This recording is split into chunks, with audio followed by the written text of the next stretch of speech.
Hello, and welcome to this special meeting of the Council of the Town of Oakville. This is a virtual-only meeting, and we're participating online as the clerks will have given notice to. Madam Clerk, are there any regrets for this evening? Yes, Mayor Burton, we have regrets from Councillor O'Meara. Thank you. Are there any declarations of pecuniary interest? Madam Clerk, I see no declarations. We have no consent items. We have two discussion items, a public discussion item and a confidential discussion item, and we have a number of registered delegations. If you're watching and are moved to want to contribute to the meeting, you can speak to the meeting by calling 905-815-6095, and the clerks will connect you to the meeting, and you'll be called upon to speak following our registered delegations. Council, the clerks tell me we have 11 registered delegations, and I would propose to call them, or to have the clerks call them now, so that we can hear them and take notes. Madam Clerk? The first registered delegation is Jeanabel Saramuga from Corbett Land Strategies.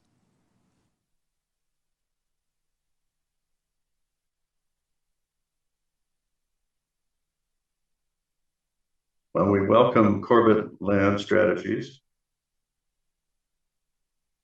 And as always, there's a little bit of a delay here, but I see Ms. Zaramuga connecting right now. All right, good evening. Good evening. We can hear you, and we thank you for joining us. And the clerk will start the timer, and you have 10 minutes. All right, so good evening, Mr. Chair and members of the committee and members of the public. My name is Jeanabel Saramuga. I am a senior development planner from Corbett Land Strategies. Next slide, please. I am here on behalf of our client who owns a property known as 349 Davis Road, located just south of QEW and east of Trafalgar Road. As you may be aware, we currently have an active application of an OPA and ZBA for a 58-story mixed-use residential tower with ground floor retail, office space, and residential dwellings. Next slide, please. In reviewing the preferred land use block that was released at the committee of the whole meeting on January 30th, we are pleased to support the overall concept direction of the Midtown Oakville Growth Center. Specifically, we agree on the direction and diversity of land uses, transit accessibility, the intention of pedestrian-oriented main streets, and the continuous consideration of higher densities within Midtown. Although we are generally in support of the overall direction of Midtown, we remain concerned with the preferred road network, specifically the underpass of Argus and Davis Road, as this would result in an expropriation that would create land fragmentation, which will completely undermine the development potential of the subject property known as 349 Davis Road. Next slide, please.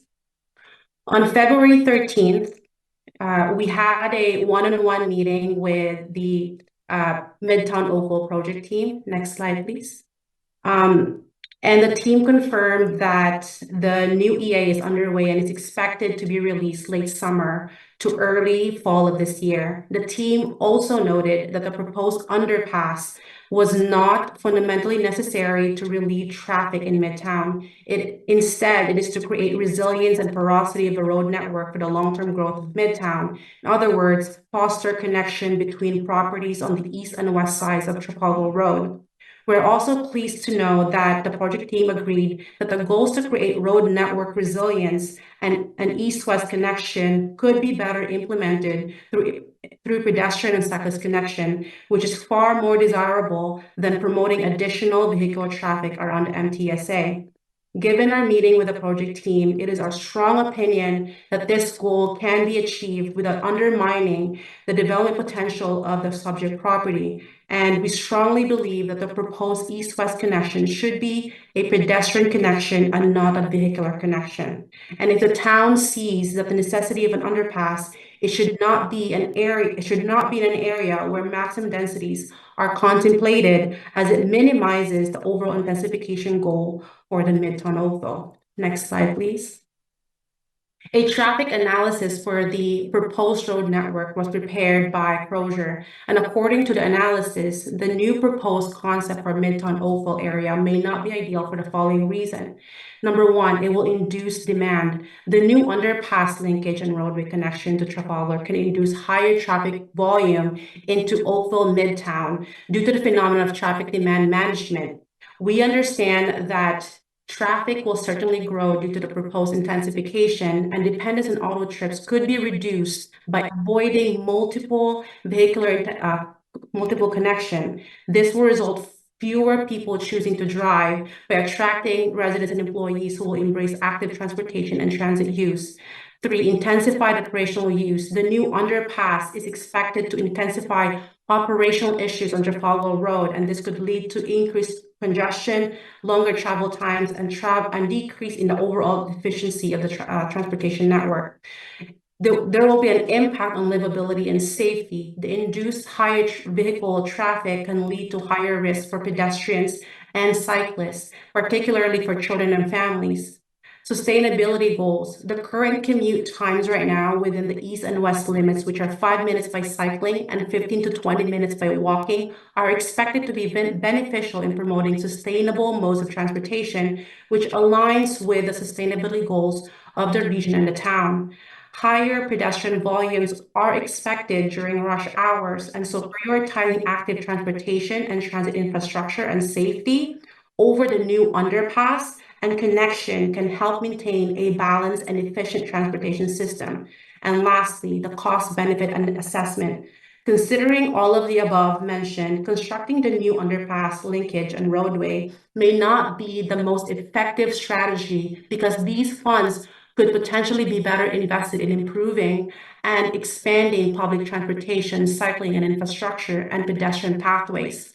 Given the above qualitative findings, the proposed underpass does not exhibit a resiliency to the long-term growth of Midtown Oakville, but rather continues to demonstrate a car-centric orientation towards the future of Midtown.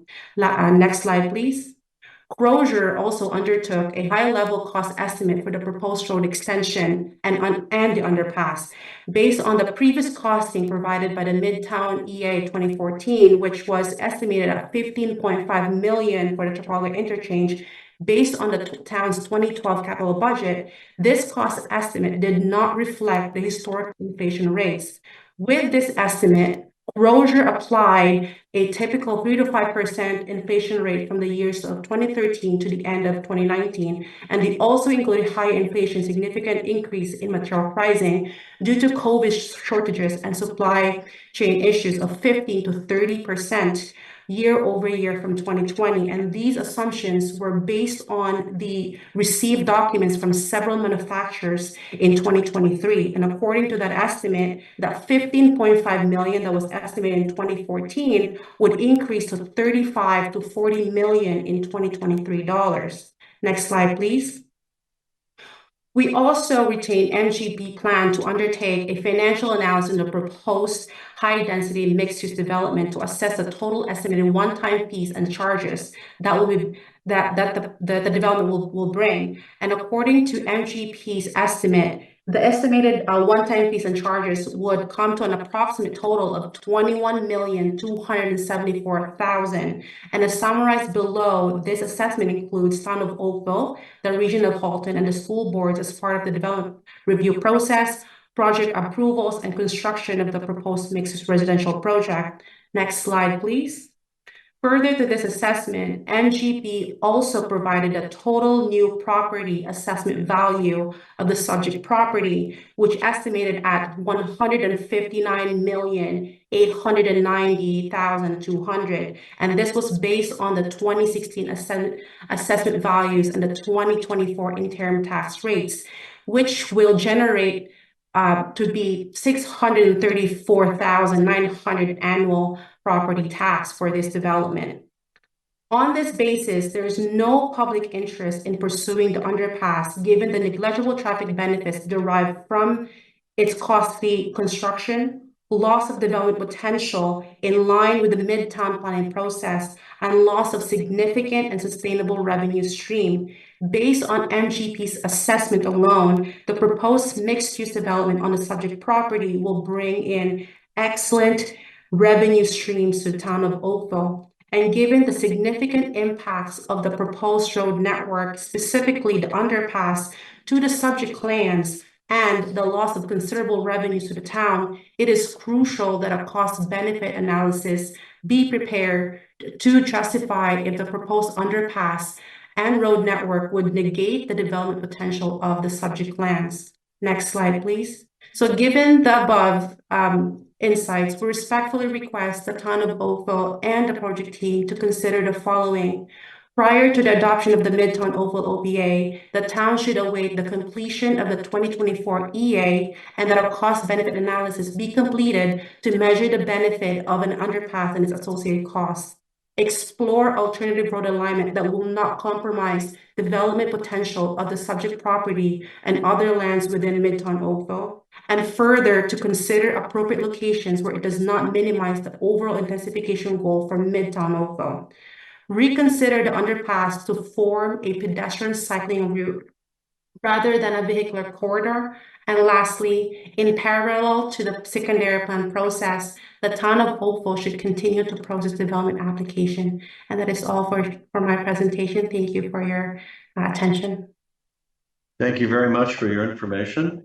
I'm sure the staff will give it all the consideration that it deserves. Council, do you have any questions for the delegation?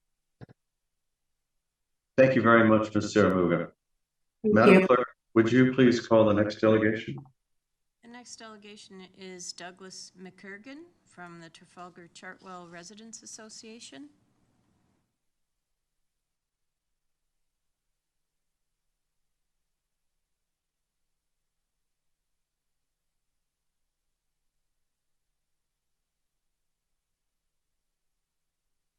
Welcome, Mr. McCurgan. Council looks forward to your information.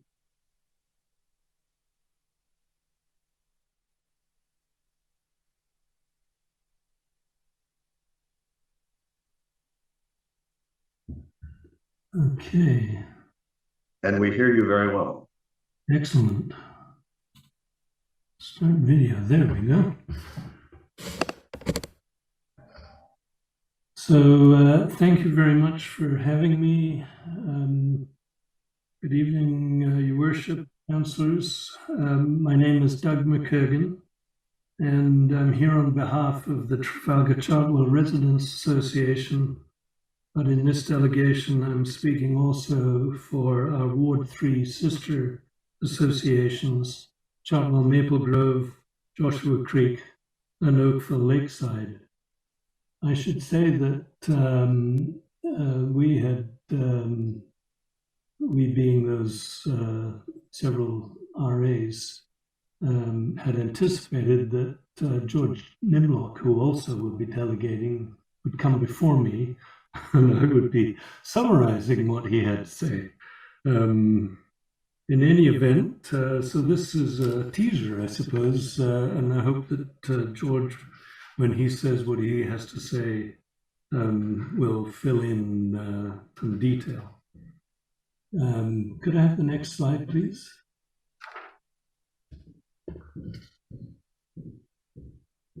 So the residents associations acknowledge and expect and support the idea that Midtown will be developed. There is an affordable housing crisis. When most young adults see no chance of ever owning a home, you know there's a crisis. We know that Oakville must grow. We must stop urban sprawl. We must reduce the total cost of living in the GTHA by urbanizing where we can. We know that there are provincial policies and targets which influence us and direct us. We know that there is a major station area policy, regional population targets and timetables. Joint best planning estimates have been made. There's the 2022 Bill 23, More Homes Built Faster Act, and a whole bunch of other things that are bearing on this development. We completely support the idea that it should be a transit-oriented development, and that we should move to reducing car dependency, that the urban structure that has been put together of growth corridors and nodes and high order transit is completely sensible. And we know that property owners have expectations. They want to profit from their land ownership, and they're looking for stable regulations and predictable permitting process. Could I have the next slide, please? However, there is a real risk of getting it wrong. We're preparing for a new city of 50,000 people to be built on 1 square kilometer in the middle of our town during the next 28 years. And just to put some data around that, that'll be 20,000 approximately by 2031, 50,000 by 2051, and 74,000 fully built out in 1 square kilometer. And to put that in context, the entire Ward 3 area, that's the land between 16 Mile Creek and Winston Churchill, Queen Elizabeth and the lake, is about 16 square kilometers, and the current population is 26,000, about. And we're relying on the landowners to build Midtown. But this is not a business as usual project. It's not a single development site with a single owner, with an integrated design, with an integrated project plan, and an integrated or a single project management. Yet we're imagining a planned city as though it were a greenfield site with a single landowner and a single project. The build-out of Midtown, according to plan, depends on multiple owners independently developing their properties as we would like them to and when we would like them to. Next slide, please. The consequences of getting it wrong are fairly dire. There'll be no do-overs. Once approved by Queen's Park, the amended OP will set the stage for Midtown development. We will not be able to amend it downwards afterwards. An incomplete community, in our opinion, is highly likely. Social amenities, schools, playgrounds, etc., are not likely to be built until long after the need arises. It's probable that there'll be a high percentage of investor owners, aka absentee landlords. And we think there'll be a real probability that social fabric is likely to be torn from the start. There'll be intense gridlock, endless construction, decades-long transition to transit-oriented community. Meanwhile, there'll be cars. And there'll be an impact on all of Oakville east of 16 Mile Creek, from top to bottom, from east to west. And we think that there'll be stranded assets, empty retail and office space, and empty residential space. Can I have the next slide, please? So it's worth just focusing on some key assumptions and what we think are defects with those assumptions. The built-out population of 75,000 to us seems unnecessarily high. The most densely populated square kilometre in London, England, is 20,500 people. That's a 2018 number, I believe. Paris, France, 52,000.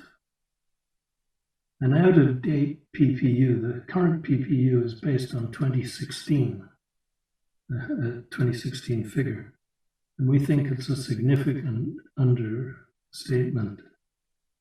And if 1.7 is used and the actual PPU is higher, then what? What it means is that the population will be much higher than 74,000, the eventual built-up population. The focus on ultra-high residential towers, they're not a human scale. They're more expensive per unit to build. Evidence is that they're the worst environmental choice. The late delivery of social infrastructure is an issue. We just assume that that's okay, but we build them after demand materializes.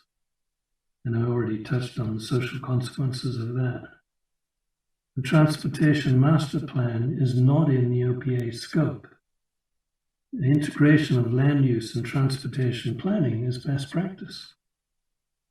Midtown's transportation capacity should be considered a design constraint on Midtown population. Cost estimates are not in the OPA scope. Preliminary cost estimates for various options should be part of option selection, and there should be a preliminary estimate of the impact on property taxes. And currently the aim is to maximize population in Midtown. Don't waste space. Instead, we should aim to optimize Midtown population. Next slide, please. I've got about 40 seconds to sum up. We agree that Midtown must be developed and it must be populous. Nevertheless, we think there is significant downside risk with the Midtown project. We advise proceeding carefully.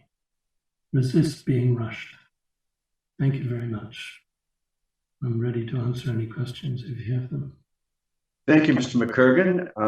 I want to assure you that the planning staff will be considering all of your points in their final 2 rounds of proposed amendments to the official plan. And you have garnered questions. Councillor Elger is first. Councillor Elger. Thank you. Through Member Burton to Mr. McCurgan, great presentation. Just for the Midtown numbers, can you go through what numbers you were reading that would be there, like 2031, and I think you said 2051, I heard. What number for population? About 50,000. Okay, and that came from? I think it's the combination. We're using the blended people and jobs figures. So people, okay, sorry, people and jobs, not just people. No, Okay, I appreciate that. I was afraid you thought that was just people, and I just want to make sure. I thank you. Thank you, Councillor. Mr. McCurgan, thank you very much for the time you took to bring us and to summarize and represent all of the RAs. We do appreciate it. Madam Clerk, would you please call the next delegation? The next delegation is Duncan Galloway, representing the Oakville Lakeside Residents Association.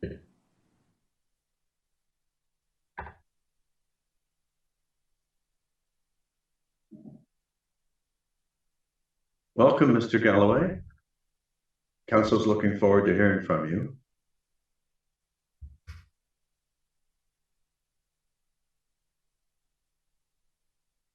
Can you hear me now? We can hear you. Thank you very much. Can you see me is more the question. Here we go. We can see your presentation. Thank you. Let me start then. 1 second. So good evening. My purpose tonight is to take a step back, actually. Look at how we got here, how we might bridge the gulf that's developed between the public and the planners, because there is a gulf. Slide 2, please. This last weekend, I typed and summarized the comments from the February 15th workshop. Luckily, we had pictures taken towards the end of the evening of most of the sheets, so I can't guarantee completeness, but having typed verbatim over 280 comments and created a spreadsheet trail for a summary, I think I've got a good sense of what the public thinks. Contrary to the impression in the staff report, there is extreme concern by the public on all criteria. I can make available this spreadsheet and my analysis if required, and the summary of comments is appended to this slide deck. Slide 3, please. We agree with planners on many of the core principles of transit-oriented development, but we differ on how to get to the same objectives. There is a gulf between views and positionings are hardening.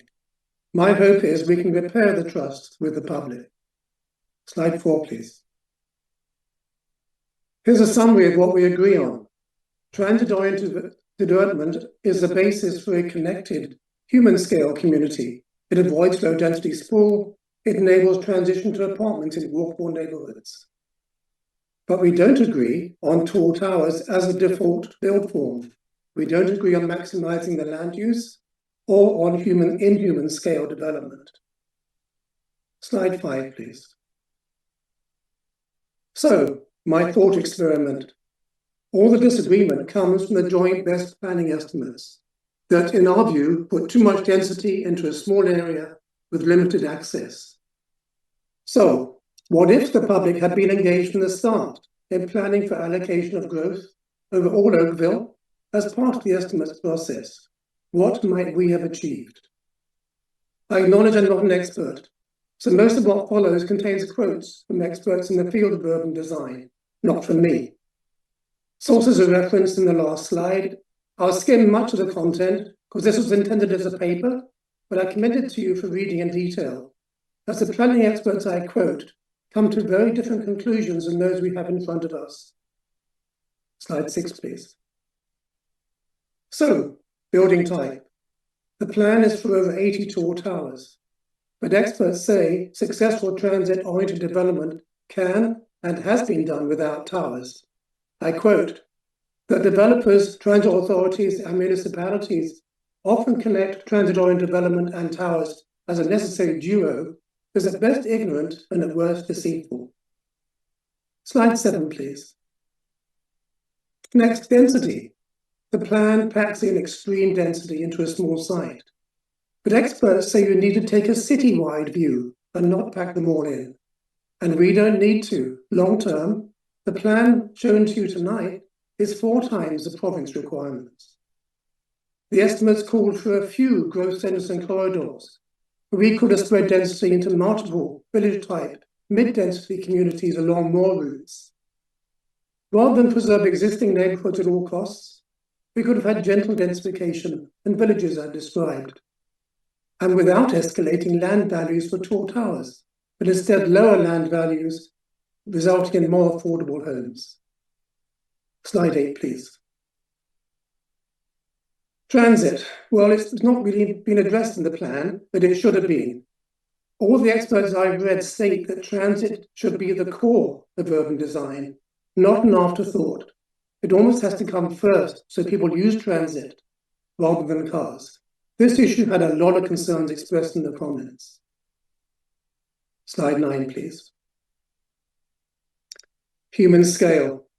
Instead of inhuman tall towers with their problems of physical and mental health, which are hostile to families, we could have had a plan for low and mid-rise structures with true social scale. And where will people choose to live? In this crowded set of towers by a noisy major highway? Or maybe they'll choose other better located tower developments in Burlington, Auckland, or Mississauga. Or would they prefer to live in a uniquely Oakville-style mid-rise social community? Slide 10, please. Mixed use. The default is tiny condos, 700 square feet or less. In North Oakville, we already have large multi-generation families crammed into tiny apartments. But the experts tell us how to plan for complete life cycle neighborhoods. And they call for at least 20% of housing to be affordable. And try that with developers struggling with the financial viability of expensive tall towers. Slide 11, please. The environment. We have a plan that will build over 80 concrete and steel tall towers. Concrete and steel production accounts for 10% of all greenhouse gas emissions by mankind. That is environmental vandalism. Instead, we can build with wood, even up to 20 stories, and wood stores carbon for hundreds of years. Slide 12, please. Finance. Well, the plan isn't there. Many comments all have the same refrain. Where is the budget? Slide 13, please. Finally, process. How we got here. Instead of a process that runs workshop but seems to ignore the public concerns, we could have had an open and transparent review of options for density and building form across all of Oakville. The planning estimates report has misleading tables of growth allocation by area without critical density information. And it has a classification that public notification is not required for this report. That's astonishing, I find. Astonishing that no public involvement was sought for a decision affecting the entire town for the next 30 years. So we have public frustration and despair. It's a gulf between public and planners, a gulf of a difference in views, increasingly a gulf of distrust. Slide 14, please. As you can see, the public is very engaged and want to help. There's a huge gulf, but we need to avoid a scenario of prolonged public opposition and campaigns. That helps no one. Slide 15, please. So, my suggestion, please require the planners to revisit and revise how population growth and density is allocated across all areas of Oakville, this time with active public involvement. If that, quote, cannot be done, and we've heard that phrase often, then please consider the use of an independent urban design consultant to conduct an independent review with involvement of all Oakville RAs of 1, the joint best planning estimates allocation of population growth and densities across Oakville, and 2, the viability of an alternate build form of low and mid-rise from Midtown, and then report back to the town and to the RAs. Hopefully, independent, quote, arbitration can help to bridge the gulf between public and planners, then we can move ahead. Slide 16, please. I leave with this quote from Peter Calthorpe, an expert and leader in this area. And it was reinforced to me as I typed all those comments. People do intrinsically get what a great city can be. The desire of people to get it right is there. We just have to get the planners on board and the politicians. Thank you. Thank you, Mr. Galloway. I can assure you that the planners will be considering all of your remarks, and I'm sure they will be illuminating in the time ahead where the gulfs are. There are more players in this process than just the town and the residents. And we have questions for you. And they start in Ward 3 with Councillor Hazlitt-Thiel and Councillor Giddings. Councillor Hazlitt-Thiel. Duncan, thank you very much, first of all, for putting those comments together. The level of volunteerism that our community has shown is unbelievable. And the fact that you had to do it, I apologize for. We should have been able to provide you with that service and that information tonight. But what I think is really important that you called out is that you're trying to build a bridge, and that the joint best planning estimates, in your view, and perhaps others' view, are they need a rethink because the public had not participated.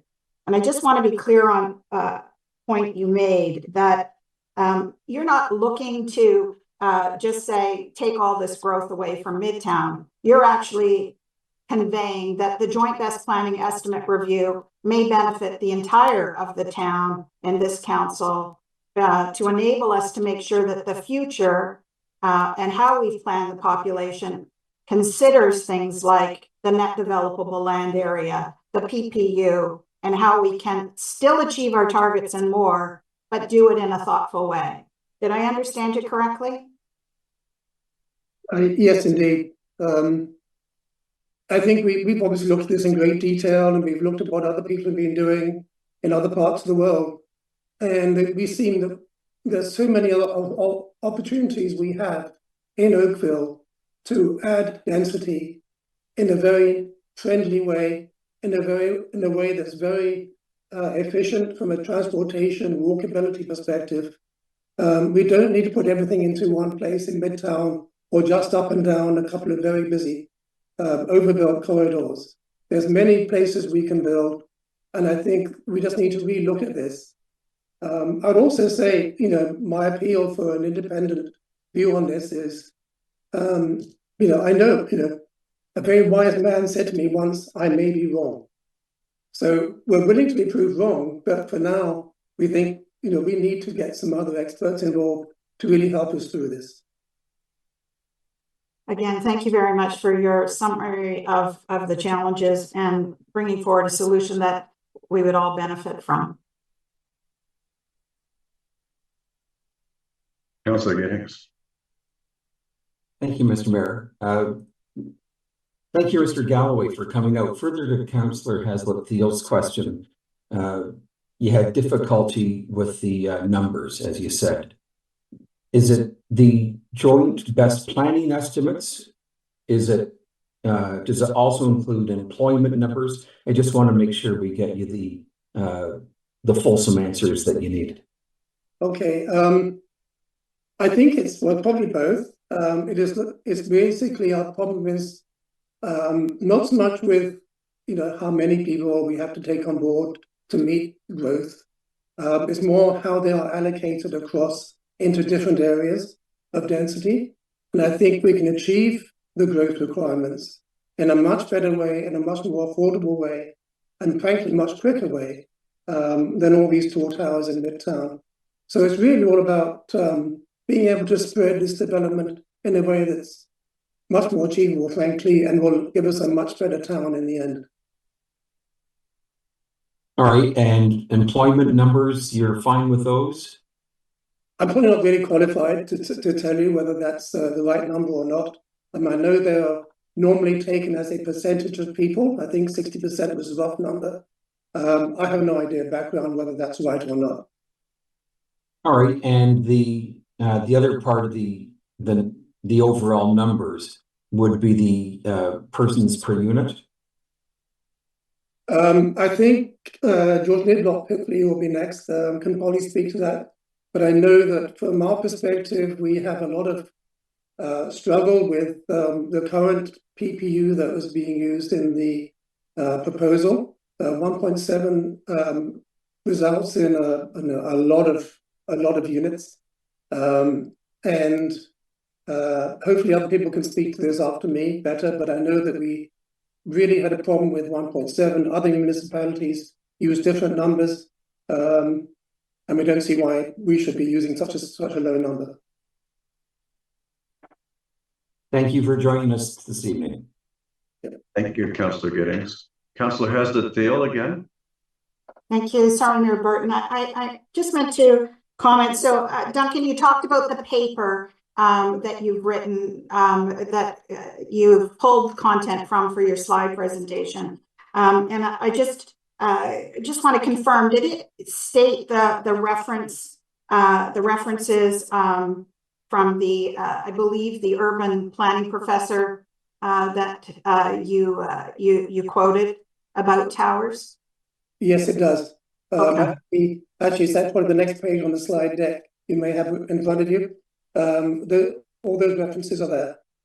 Perfect, thank you. Because the one comment that I think I would add to that is he repeatedly states context matters, and I think we all understand that. So thank you. Thank you, Councillor. Thank you, Duncan. Mr. Galloway, Madam Clerk, would you please call the next delegation? Next delegation is Harry Shea from the Bronte Village Residents Association.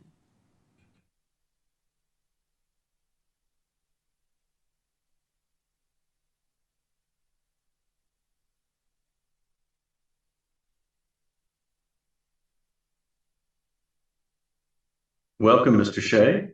Council is looking forward to hearing from you. Good evening, Mayor Burton and members of Town Council. The BVRA is pleased once again to have this opportunity to speak tonight regarding Midtown. Next slide, please. As a councilor, would you vote for a mechanism that could limit appeals in your ward with developers' efforts to change the OPA to fit what's good for them and not your constituents?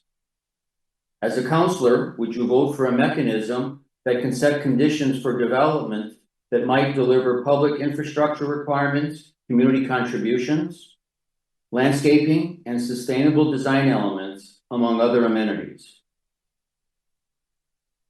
As a councilor, would you vote for a mechanism that would allow you to set the standards for the appearance of a building so it pays tribute to the heritage area in Palermo, Bronte, or downtown Oakville? As a councilor, would you like to hear from proven experts regarding this mechanism? Would you like to know about best practices across Canada, as Western Canada has embraced this mechanism long before Ontario? Would you like to hear from the consultants who delivered this mechanism recently for 2 local municipalities? Next slide, please. That mechanism is called the Community Planning Permit System, or CPPS. The Planning Act in 2007 created the Development Planning System as a pilot project. In 2017, it was renamed to the Community Planning Permit System. Last Friday, the mayor in his Community Leadership Roundtable indicated CPPS would be on the March 18th council agenda. Given the time constraints and workload currently on staff, I would hope when it's brought before council, it would include an outside consultant, such as Dillon Consulting, to help craft Oakville CPPS.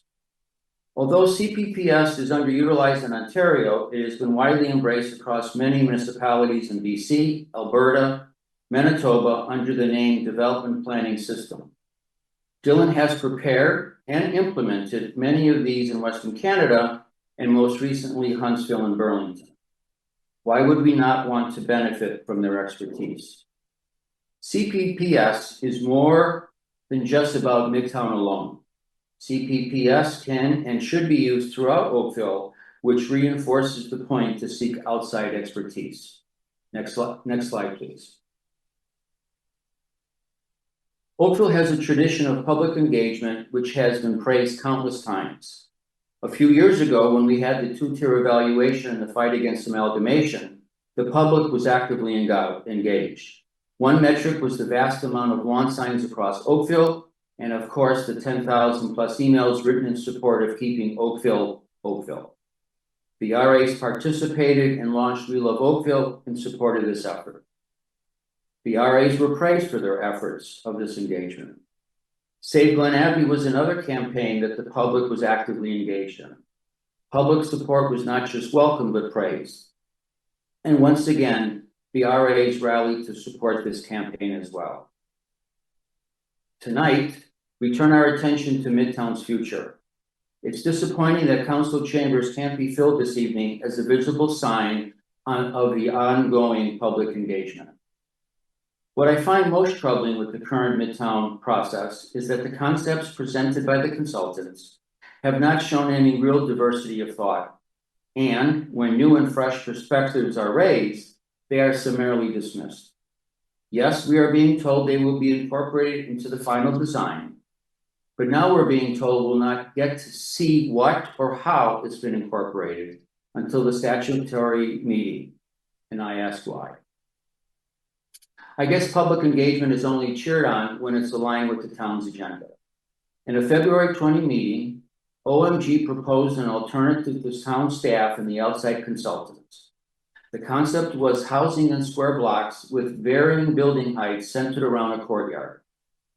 There was pushback against these courtyards if they were private space, as they would not contribute to the overall public green space percentage. I would like to know from the commissioner and the director, is there a willingness in the future to explore private public courtyards as an option? We can't have a show of hands in this virtual environment tonight, but my question can still be asked. And that is, how many people would want to live in a 45-story building with no back or front yard space, or an 8 to 10 or even 20-story building with a center courtyard? We are building Midtown for the future residents who will live there and call it home. Those future residents shouldn't have to rely exclusively on public realm green space as their only outdoor amenity. Midtown residents should be able to have some outdoor interior amenity space to enjoy. And to add one more point to this topic of private green space, the town of Oakville spent millions of dollars to preserve green space on private property. That green space has no public access. You can't picnic there or walk on the grass barefoot. You can only access it if you're willing to spend $200 in green fees. Next slide, please. We know growth is coming, but we also know growth must be livable. Future growth must be on a human scale, a scale that encourages livability, a scale that has elements which support a true community. 45-story buildings doesn't promote either. We are told we're being listened to. If that is indeed correct, then we need a date before the draft OPA comes before council, showing an alternative plan which incorporates the best of OMG. What will future residents of Midtown say about this council's decision regarding Midtown planning? Was this the best you could do? Did you not explore all options? And finally, Midtown's first milestone is 7 years away in 2031. We can't control whether a developer is going to appeal to the OLT in those 7 years, or how many appeals in total there might be in the coming 7 years. We do know there will be 2 municipal elections between now and then. Midtown's future and that of Oakville's is being written starting tonight. I thank you for your time. Thank you, Mr. Shea, for your thoughts. I'm sure that your questions the answers will be provided. And as I understand it, the draft, the first public view of the draft should be in the on or about the 2nd of April. And then the public meeting would be and so we'll receive comments from the public beginning on the 2nd. There'll be a public meeting on the 22nd where we will solicit further comments. And then staff will take all of that away to bring a revised final recommendation at the end of June. I believe it might be June 24th. So this is certainly not the end. I would submit that since we began working on this more than 3 years ago, and Midtown has been in the official plan since 2009, what we've been trying to do for the better part of 3 years is deal with the fact that as it's written, the 2009 plan leaves us with no limit on heights. We're trying to bring some. And we apparently disagree about how high is, but on many other things, I think we all have common ground. So I thank you for bringing your comments tonight. Councilor Hazlitt-Thiel has comments and questions for you. My question is for CAO Closey. The delegate is asked if they can have a revised option to be considered in advance of the consideration of of a new OPA at the statutory meeting. Can you help us understand why that couldn't be achievable given the amount of feedback and the investment in resources that we all should be prepared to make? Certainly through you, Mr. Mayor. We are working right now on developing the official plan policies, as well as refining and developing that proposed plan. So we're taking the concept plan that or the proposed plan that had been presented at that public meeting on the 15th. And certainly all the feedback that we've heard through the public meeting, including Ms. Brossen's proposal or the OMG proposal, as well as other inputs that we've had. And we're going to present back to council for consideration. And as the mayor said, on April the 2nd, we'll put that official plan out, which incorporates all the things that we could take into consideration in developing that proposal as a new proposal for council, or as a new proposed plan for council to consider in an official plan format. So that's what we were intending to bring back for the 2nd to be published out, and then to hear further comments on that on April the 22nd. So does that include not just the draft OPA with its schedules, but an actual visualization of perhaps different built forms, a relook at the density levels, and all the other feedback that you've received? So to be clear, we weren't bringing back options. We were bringing back a proposed plan that takes into consideration all the comments that we have heard from the public and from council through all the COW meetings. And that's what we are bringing back to council. And it will show, it has policies, of course, within it. It has land use, has height requirements and density requirements in it. And we can certainly prepare a three-dimensional picture or look at that, at the results of those densities and height limits for council and the public to see. So I guess my question is, if you're going to release something that's a draft on April 2nd, thereabouts, will that include that potential rendering? When you're referring to a rendering, a visualization. Yes, we are working on that. Our first priority is to get the official plan out. And if we can get that visualization at the same time, that would be our hope. Well, that's disappointing. Thank you for your answer. Councillor Elder. Thank you, Mayor Burton. It seems to be a common thread that people are questioning our people per unit. And I wonder, can CAO Posey explain that? Are we re-looking at that? It seems to be becoming a bigger issue. And how did the 1.7 get derived in the first place? I think it was, from what I could read, it was back in 2016. Nothing's been upgraded since then. Is that correct? So perhaps I'll begin this answer, and I'd look to Commissioner Garvey to add anything I've missed on this. The 1.7 is a blended rate between different size apartment units to come up with the 1.7. And it is based on what was used in the development charges done in 2022. So you're quite correct. It is based on the 2016 census information, but it has been updated and reviewed in the preparation of our development charges. And it forms the basis of all the assumptions within our development charges. So in our opinion, it was the best and most, I will say, defensible place to begin our assumptions on what would be an appropriate estimation of the GFA that's created out of that population. So, Commissioner Posey, then I can't understand then why the region in 2023 is using a different number.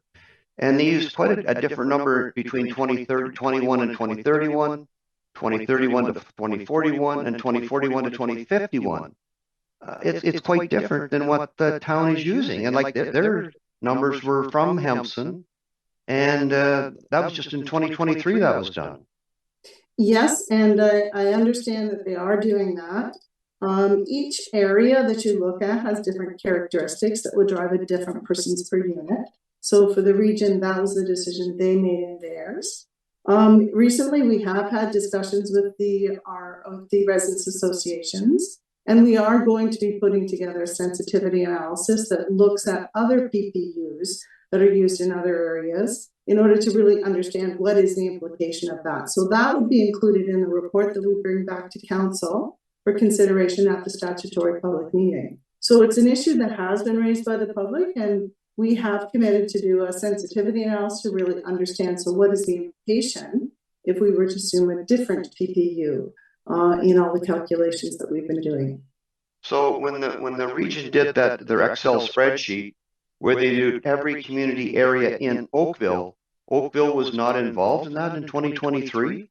Like the spreadsheet is huge, it's huge when you start to put it together. It's huge. And it went through every possible community area that Oakville has and every employment area that Oakville has.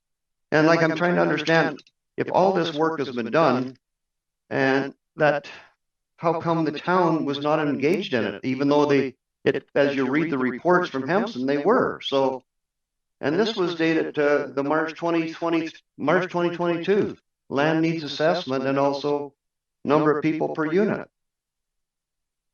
Yes, Council, through you, Mr. Mayor, I think the question is, I'm not actually sure of the question, Councillor Auger, so maybe you could restate that so I could be answered appropriately. So when Halton Region, supposedly working with the town, put together the Excel spreadsheet with Hampson, looking at the population actuals from 2021 census and the number of units from 2021 census, and projecting out on a 10-year time frame from 2021 to 2031. They also did it from 2031 to 41. They did it from 41 to 51, and they split it by low density, medium density, and high density, and went through every different community: Oakville, Southwest, Southeast, West, Palermo, and it goes on through every community area we have in Oakville. And this was done in a silo, excluding Oakville? Absolutely not. It is done with certainly we participate in the review that is done. If you're referring to the 5 areas, because usually they split Oakville down into 5 areas, the PPU is dependent on the type of structure that's being built. So if you're looking at a blended rate, that includes a lower density homes, of course the persons per unit is going to be higher when you look at a single detached or a townhouse development. The PPUs usually shrink in size as you get up into apartments. And so the rate that we've used for the Midtown area, it is anticipating that the bulk of the development would be in a more of an apartment form rather than a low density, such as a single family or a townhouse form. That the blended rate that we used, we felt was most appropriate based on the work that we've done in the development charges to apply in Oakville. And so, Councillor Auger, as I've said, we are looking at the PPUs. We will do a sensitivity analysis, so we'll have much more answers for you on that particular topic when we report back in the middle of April for the report for the statutory public meeting. But if you were involved with the region, and they broke it down between low density 3.77, medium density 2.8, and high density 1.84, and that's in the first 10-year period to 2031. By the time they get to 2051, they went through, they did a heck of a spreadsheet here with all the numbers, and we have no number even as where they start at. Councillor Auger, if I can suggest to you, with the number that we used was a number that was a balance between a one bedroom type unit up to a 2 or 3 bedroom unit. So at the larger size of apartments, we are at the 1.8 number that the region had used. We also looked at the smaller size units, and so the blended rate between those two is 1.7. Okay, because they used the blended rate of 1.84 for high density for 10 years. Then they used a 1.99 for high density, and then they used a 2.02. And if I can add, we'll look at those numbers again in the sensitivity analysis that we will do for the April report. I would appreciate that, because it certainly paints quite a different picture, and it is extremely detailed, and I've never seen anything like this before, but everybody should have a copy. Thank you. Thank you, Councillor. Councillor McNeice. Thank you, through your worship. So the OPA amendment that comes in April or mid-April, do we expect that it will have the legislative requirements to be able to use CPPS, Community Planning Permit System? I believe it's Ontario Regulation 175.13.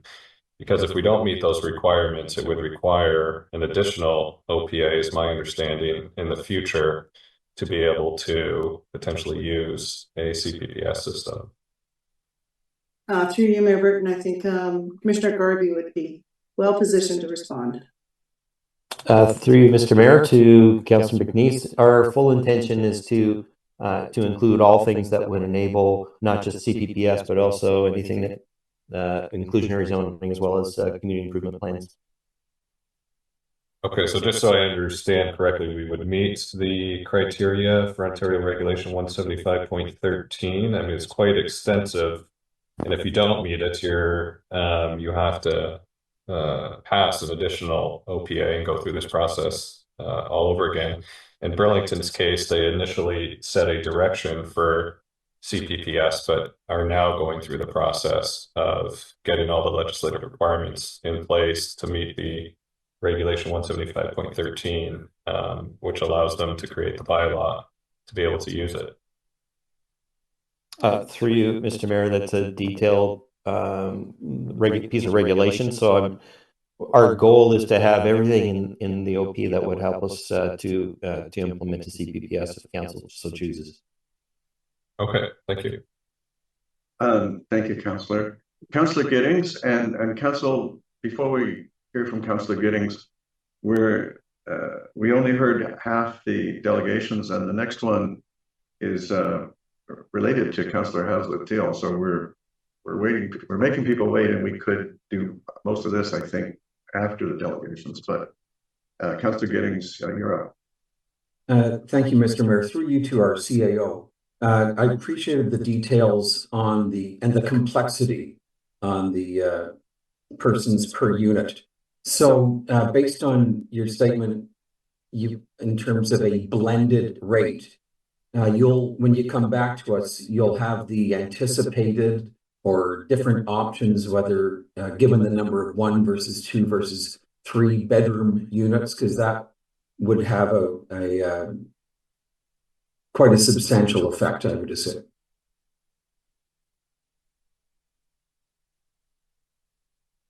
Sorry, through you, Mayor Burton.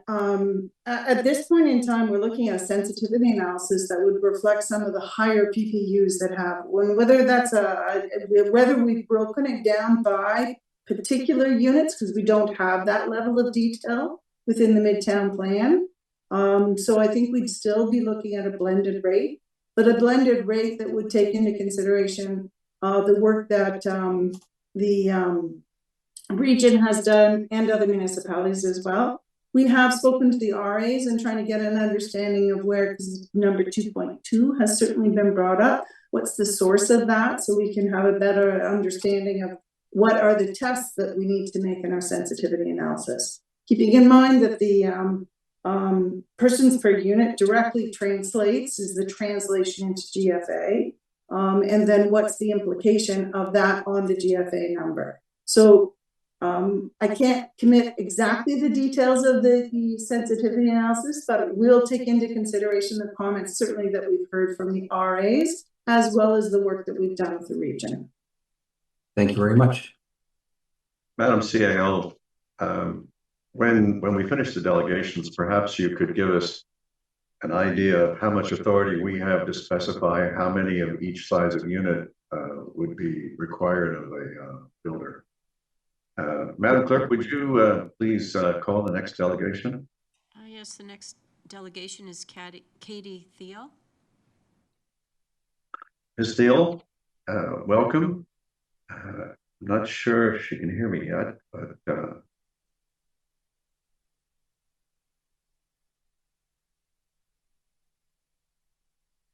Ms. Thiel, welcome. Council is very interested to hear from you, and your mom maybe too.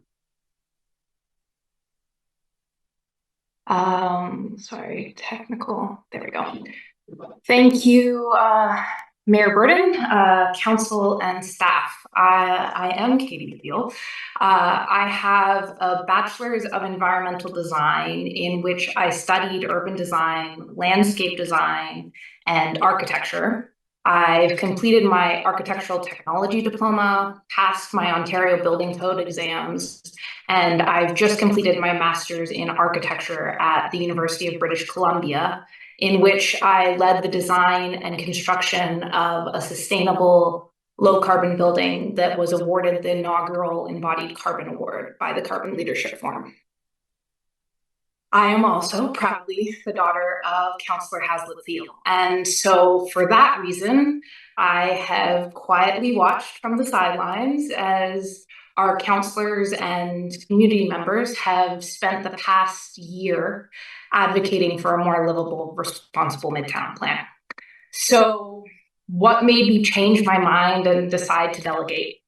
A few of my fellow young adults have stood before council and they've said things like, maybe we just need to accept this plan. Not that this is the life I want, rather resigned to the fact that the only place for us young people is to be warehoused in super tall towers with extra small units. And I understand that my generation must confront failures of the past, and many are resigned to survival rather than thriving.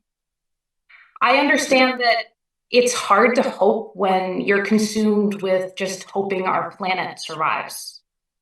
I understand that when you see community members who dare to dream for a better plan that are ignored, shut down, and rejected by our staff and consultants again and again, you can assume maybe we just need to accept what is being presented.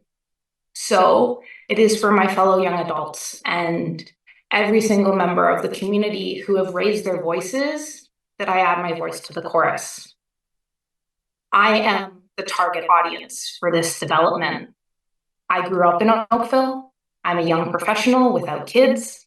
I would commute to downtown Toronto by GO. I'm able-bodied and can bike. I gave up car ownership, and I live in 500 square feet. So, council and staff, please hear me. I lived in Copenhagen, and I live in Vancouver right now. I've walked through the parks shown in the precedent images and studied under the professors quoted in presentations who study tall towers, affordability, and sustainability. I've worked interpreting planning policy statements and applying them to designs for clients, including developers. And what I can tell you is my generation of designers, we want to build places people love and thrive, not just survive. And there are better ways to be affordable and sustainable. Many other residents have raised great ideas and astutely challenged the assumptions about numbers. So instead, I'll spend the rest of my presentation focused on my personal expertise, sustainability. Next slide, please. Transit is more sustainable than urban car trips, but simply densifying in nodes doesn't address our town-wide transit challenges. This approach assumes that existing residents will continue to drive everywhere due to limited frequency and convenience. It also leaves Midtown residents reliant on cars to access other parts of town. Instead, we should consider implementing gentle density strategies, as residents associations have suggested. This would boost ridership, improve frequency and convenience, and ultimately reduce car trips for both new and existing residents, easing congestion and enhancing sustainability. I urge staff to reassess the distribution of population to ensure it reflects growth across the entire town. Next slide, please. District energy is great, but embodied carbon is the future. Simply put, embodied carbon is all the emissions required in the mining, manufacturing, construction, operating, and demolition of our buildings. And it matters because the building sector accounts for 40% of our global greenhouse emissions. And embodied upfront carbon will become more and more important as we move towards a zero carbon energy grid. And you don't need to just take my word for it. This past summer at the World Congress of Architects, an entire room of planners, architects, and designers were completely silenced as Indy Jahar said that within our global ecological boundaries, the entire EU could afford to only build 100,000 new homes. So clearly, what and how we build is imperative to not just living in Midtown, but our world. Simply put, steel and concrete are very, very, very carbon intensive, and wood is much better, though not perfect, which means we should be building most of our buildings in wood or bio-based materials, which, as of right in our building code, is less than 12 stories. However, 20 stories are becoming more common. And while the staff responses indicate 43% of buildings in Midtown will be mid or low rise, wood construction could not be applied to the vast majority of that building area because it includes podiums that would be supporting tall towers requiring steel and concrete.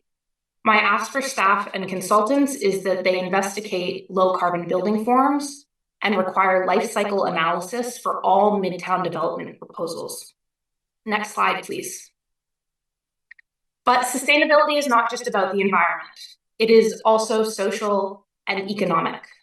Many have shared their research and fears about the social impact on this community, from the lack of play spaces for kids to less community connection and greater isolation, decreased physical health, increased mental health challenges, and noise and air pollution impact. I would echo their concerns with a few brief additions. Tenancy length matters for community connection and investment. To get the thriving, complete urban community, which has been pitched to the public, we need investment in this community. They need to believe that they'll have a stable customer base, that their children won't lose friends every single year due to people moving away for greener pastures. And those children need to have autonomy. One of the greatest issues facing Canadian urban centers currently is a lack of child-friendly design, which results in children confined to small apartments. However, research shows that when you design for children and families, you accommodate the experiences of other vulnerable populations, such as women, seniors, persons with disabilities, and low-income residents. I ask that you require the adoption of child-friendly design requirements as seen in places like Toronto. Final slide, please. And finally, I'll leave you with the definition of sustainability from the United Nations. It defines sustainability as meeting the needs of the present without compromising the ability of future generations to meet their own needs. What is being presented is compromising the ability of future generations to meet their own needs. Is the legacy you wish to leave a generation resigned to accepting a place that fails to meet their needs of a stable climate, connection, physical well-being, and mental health because we needed to maximize in 1 square kilometer? Thank you. Thank you very much for your presentation. I'm confident that the planning report will answer your questions. And for now, you have questions from Councillor Giddings and Councillor Elgar. Councillor Giddings? Thank you, Ms. Thiel. Go Thunderbirds. One of our kids is a proud UBC grad as well. Last couple of days, sirens went off in Mississauga as a result of a CBC report talking about the unprecedented rate of diabetes and health challenges, and how it can be difficult to form healthy habits to ward off diabetes in neighborhoods that have less green space, are not walkable, less access to healthy food options, and so on. The final quote from the CBC report, talking with Mississauga staff, was how your city is designed has a big impact on chronic diseases and your health.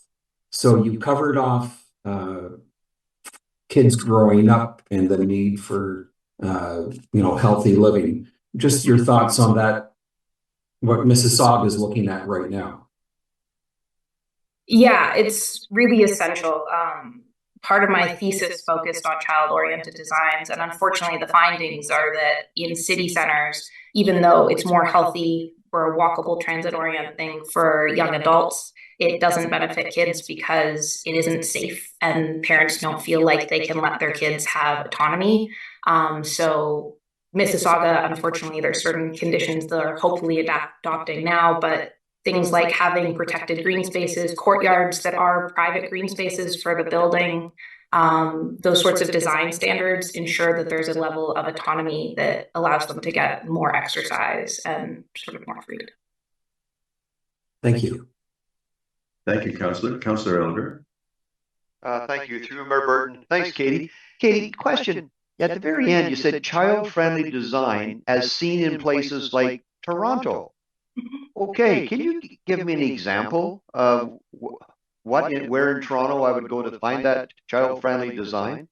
Toronto, the city of Toronto has a child-friendly design guidelines that they require most of their developments to follow. It has things like making sure there's enough room in front halls for strollers, having additional amenity spaces for kids to play, and other sort of key elements that you'd incorporate to make sure that families could live in those buildings. So is it part of like something, if you're going to build a building, you have to abide by these conditions? Yep, and other cities like Vancouver also have those sorts of requirements of a certain percentage of family-friendly units that are built in each building. Could you send me the link to those reports? I Yes, appreciate that. Okay, I thank you. Thanks very much. Thank you, Councillor. Councillor McNeese. Through you, Mr. Mayor. Thank you, Katie. It was an excellent presentation and very informative. And you brought up something on timber frame construction that I believe a previous delegate brought up as well. And I know it's a lot more common in BC than it is in Ontario. However, the building code is starting to evolve. But what caught my attention is the thinking around, we're saying that our lower heights will be in the podiums, but the podiums, typically got a few levels of underground parking underneath. There's it's all steel and concrete, and it's holding up, whatever stories are on top, 20 stories, 60 stories, whatever. So that really rules us out of any kind of environmentally friendly design. Are there any other sort of benefits or anything else you can educate us on related to timber frame construction? I know there's a speed advantage and how quickly it goes together. I know there's a cost advantage. I've even seen that Toronto has debated that there could be some height bonusing if you want to do timber frame construction because of all the benefits of getting the cost down, getting the product to market quicker, and storing carbon and environmental benefit. Is there anything else you can do? I think it's something we haven't dove into in Midtown, but you bring up a really good point about the podiums and that they're actually a structural element to what's below it and holding what's above, and essentially rules out, any timber frame construction there. Yeah, unfortunately, in podiums, it's very, very challenging to be wood. Like there are certain restrictions, and there's a lot to be done on the provincial level to be allowed to make as of right building with timber easier in Ontario. But some of the key benefits, if we incorporate them, are things like CLT, which are called cross-laminated timber panels. They are built with basically 2x4s, so they don't need old growth wood, and they are just prefabricated and brought to site. So timber can have a slightly increased cost in terms of the material cost of it, but ultimately significantly reduce our construction timelines, which makes the buildings go up much faster. There are a few examples in Toronto of buildings that almost cut the normal construction timeline in half for those buildings that use a timber, as well as there's a move towards a hybrid system that allows for steel structures with CLT panels that allow you to build a little bit higher, and hopefully sort of these like hybrid wood options, which would be better to sort of incentivize and encourage. And I think you said in BC it's up to 20 stories now per the building code, right? And we're at 10 in Ontario.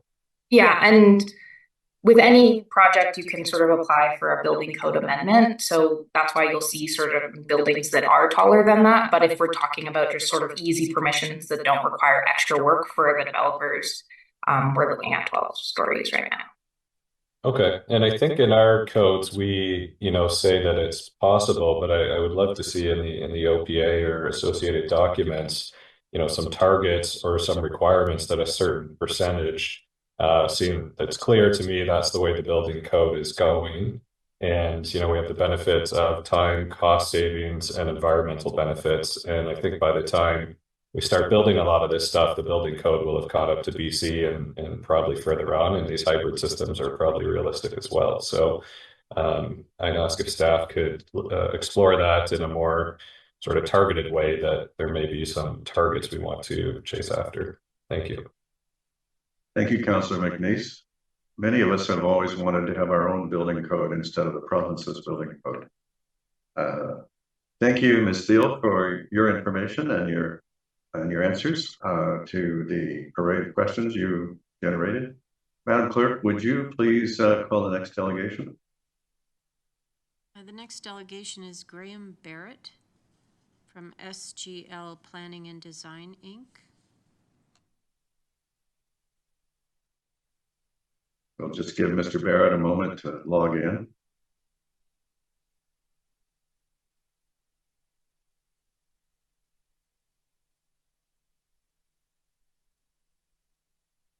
Mr. Barrett, I see you coming in. We're looking forward to hearing from you. And we see your slides are up now and you're ready to go. I see you're not muted, so you have 10 minutes. We look forward to what you have to see. Thank you very much, Mr. Mayor, council members. Can everybody hear me clearly? Yes, sir. Great. Okay, so thank you for putting my presentation up. As you mentioned, my name is Graham Barrett of SGL Planning and Design, and we represent the owners of 570 Trafalgar Road, which is the site of the Oakland Ford dealership. As has been in business for over 50 years, it employs many people. You can go to the next slide, please. You will note that this site is right in the middle of Midtown. Next slide, please. It's about 2 hectares in size, northwest of Trafalgar Road and Cross Avenue. Next slide, please. This site is shown in a planned mixed-use office and education precinct, with office and commercial uses specifically intended for the site as part of a mixed-use development. And we've met with the consultant team to discuss this one-on-one. We appreciate their time. And our clients continue to have concerns about this planned use, especially a potential office requirement. And there's a lack of specificity around what this actually means. And while we understand that the policies have yet to be fully developed, there are really quite a few questions, such as how much office, what percentage of GFA may be required to be office, would this percentage of GFA count towards the total allowable FSI on a site? Would this impact the amount of residential that could therefore be put on the site in the future? And so on. There are more questions. We go to the next slide, please. There's been a fair bit of media attention on office space in the GTA and other Canadian cities, with much of it sitting vacant, and with new office coming online without tenants. We're seeing conversions of office space to residential at unprecedented rates, specifically mentioned in the media in Ottawa and Calgary. Next slide, please. And this is a quote from the City of Toronto's office space needs study, which is ongoing. Our client understandably has concerns about a potential requirement for office space on their land in this current climate. And of course, there's a great deal of uncertainty about what the future will bring. Next slide, please. We think that mandating office doesn't work, and the town will need incentives to encourage office space. Burlington's downtown east, for example, permits 3 additional floors of residential per 1 additional floor of office, up to a maximum number of stories. It's nowhere near the heights in Midtown Oakville, but it is an interesting incentive. Next slide, please. So we have a couple of suggestions of what could be done here. Thinking that office space should be exempt from the FSI cap on sites in this precinct, or with this office and commercial focused mixed use designation. Now, if if a percentage of GFA is required to be office space, an applicant should perhaps be able to request a reduction if the market can't support it at the time. And this could have a requirement for a study supporting this position. Perhaps bonus height or FSI could be considered as an incentive in exchange for office space being provided. And a reduction in the parkland dedication could be considered where office space is being required and provided. As we know, these sites will redevelop at different times. Some may be soon, some may be 20 years out, some will be further out still. If there is a precinct-wide density maximum of, say, 6.0, as it is for our clients' lands, there should be careful consideration given to allocating available density to other sites, and then not having any left to be used as an incentive for the development of office space on sites which may be waiting to redevelop. And finally, on a personal note, I lived in Oakville in high school, which was a little while ago now, but I still have many connections to the town. Midtown represents a once-in-a-generation opportunity for growth and improvement, and this has been a fascinating process to be a part of. So this being the last committee of the whole or special council meeting, I'd like to commend all the participants for bringing their ideas to the table, and particularly a couple of young delegates who have been at each meeting and who actually have some hope and enthusiasm for the future and what this neighborhood could become. That's just my personal 2 cents, and thanks very much. Thank you, Mr. Barrett. I know that staff will give your suggestions the consideration they deserve. Councillor McNeese has questions or comments for you. Hi, through your worship, thank you for your presentation there, Graham. You may not have the answer for this, but it seems that you're looking for more flexibility on your site. And I know that SGL has been involved in with a number of municipalities looking at the community planning permit system. I don't know if it was you specifically in your firm or not, but if you have any comments on if you think that system, I know it's designed to offer more flexibility in uses, say on a site like yours. Do you think that helps, what your clients are looking for? I found it very interesting hearing the CPPS system brought up by various people. Unfortunately, I do not have the expertise to comment on it. You probably want one of my colleagues like David Riley, but we are actively involved in community planning permit systems for various different municipalities. He'd be the one to talk to, but it's definitely something that I think should be explored. Okay, thank you for that. Thank you, Councillor. Thank you, Mr. Barrett. Madam Clerk, would you call the next delegation? The next delegation is Pamela Knight from the Coronation Park Residents Association.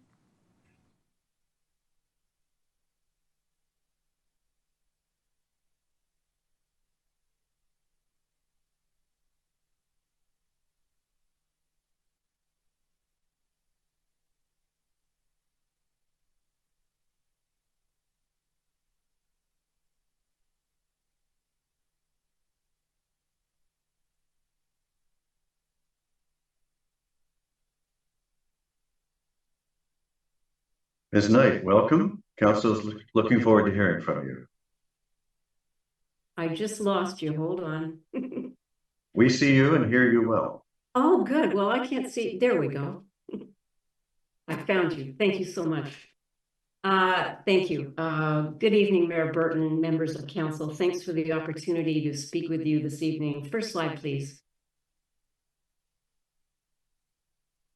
Tonight, I want to talk to you about urban growth areas and MTSAs. Urban growth centers are different in size, physical characteristics, level of development, where they are within a municipality. The same thing applies to MTSAs. Some of them are on subway lines, some of them are on rail lines, others bus rapid transit. Some are at major transportation crossroads, others in downtown, some are in brownfields. Some have connectivity for cycling and pedestrians, others don't. Some have natural areas, others don't. Some contain schools, social amenities, etc. Others lack them. Every one of these factors influence an urban growth area or MTSA's capability for growth and livability. You must assess each in context to create its future. Next slide, please.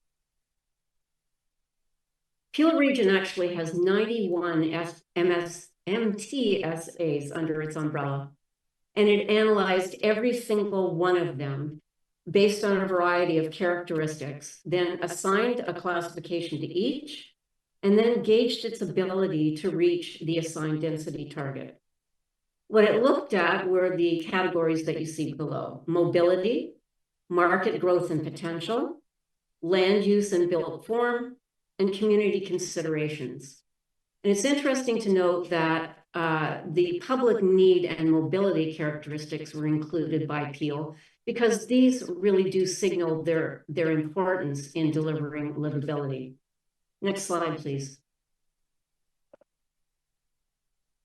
The next step was to look at these MTSAs, and if they possessed a majority of those characteristics, they got a strong ranking. If it was an even balance, it was moderate. If there was a lack of characteristics, that signaled limited. And so depending on their scores, they were then categorized according to their abilities, whether it was station ready, which is essentially high scores across the board, market lag, market push, limited mobility, and strategic alignment. And you can see a number of the markers they were using there. Next slide, please. So we wanted to have a look at Midtowns. So we created a chart using exactly what Peel had used and plugged in Midtown in order to see where we arrived. And as you can see here, in the community considerations, we don't rank well simply because we don't have any recreational facilities, there are no schools, there's no capacity for students, there's no shopping center, no arts and culture, no medical facilities, no library, no community center. We also don't do extremely well in terms of existing cycling and pedestrian connections. And we do indeed have some environmentally sensitive lands, like 16 Mile Creek, for instance. In these strong areas, we do have existing level of transit. We've got lots of availability of vacant land. And we also have the benefit of having a growth area and an MTSA located together. So when we looked at this balance, and we've ranked some of them as being between poor and moderate, we think Midtown could be characterized as a combination of strategic alignment and market push.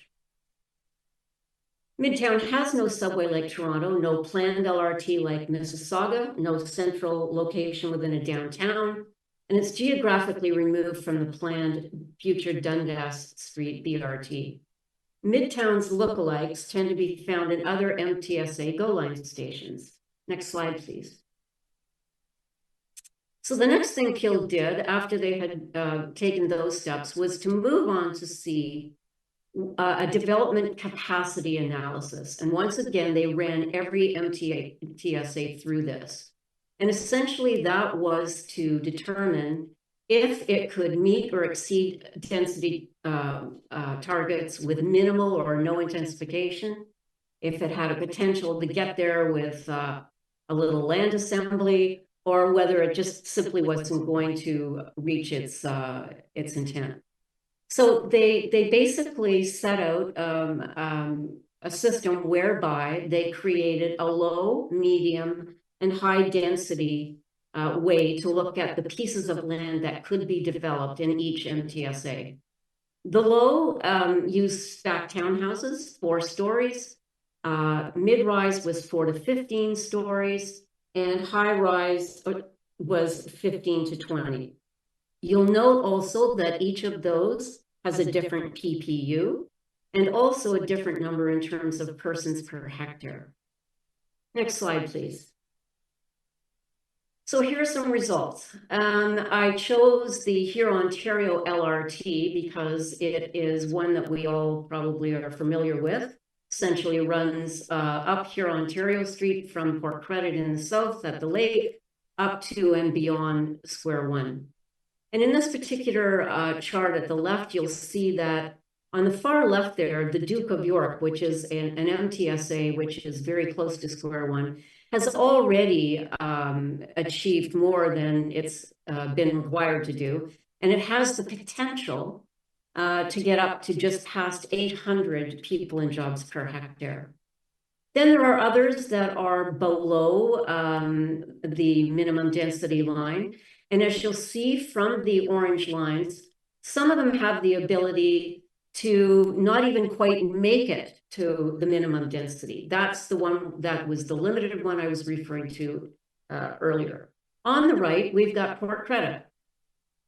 And it is at the bottom of the HR, or the LRT rather. And as you can see, what they're finding for that particular PMTS, SA, pardon me, is an ability to achieve minimum density target with a potential to reach 250 people and jobs per hectare.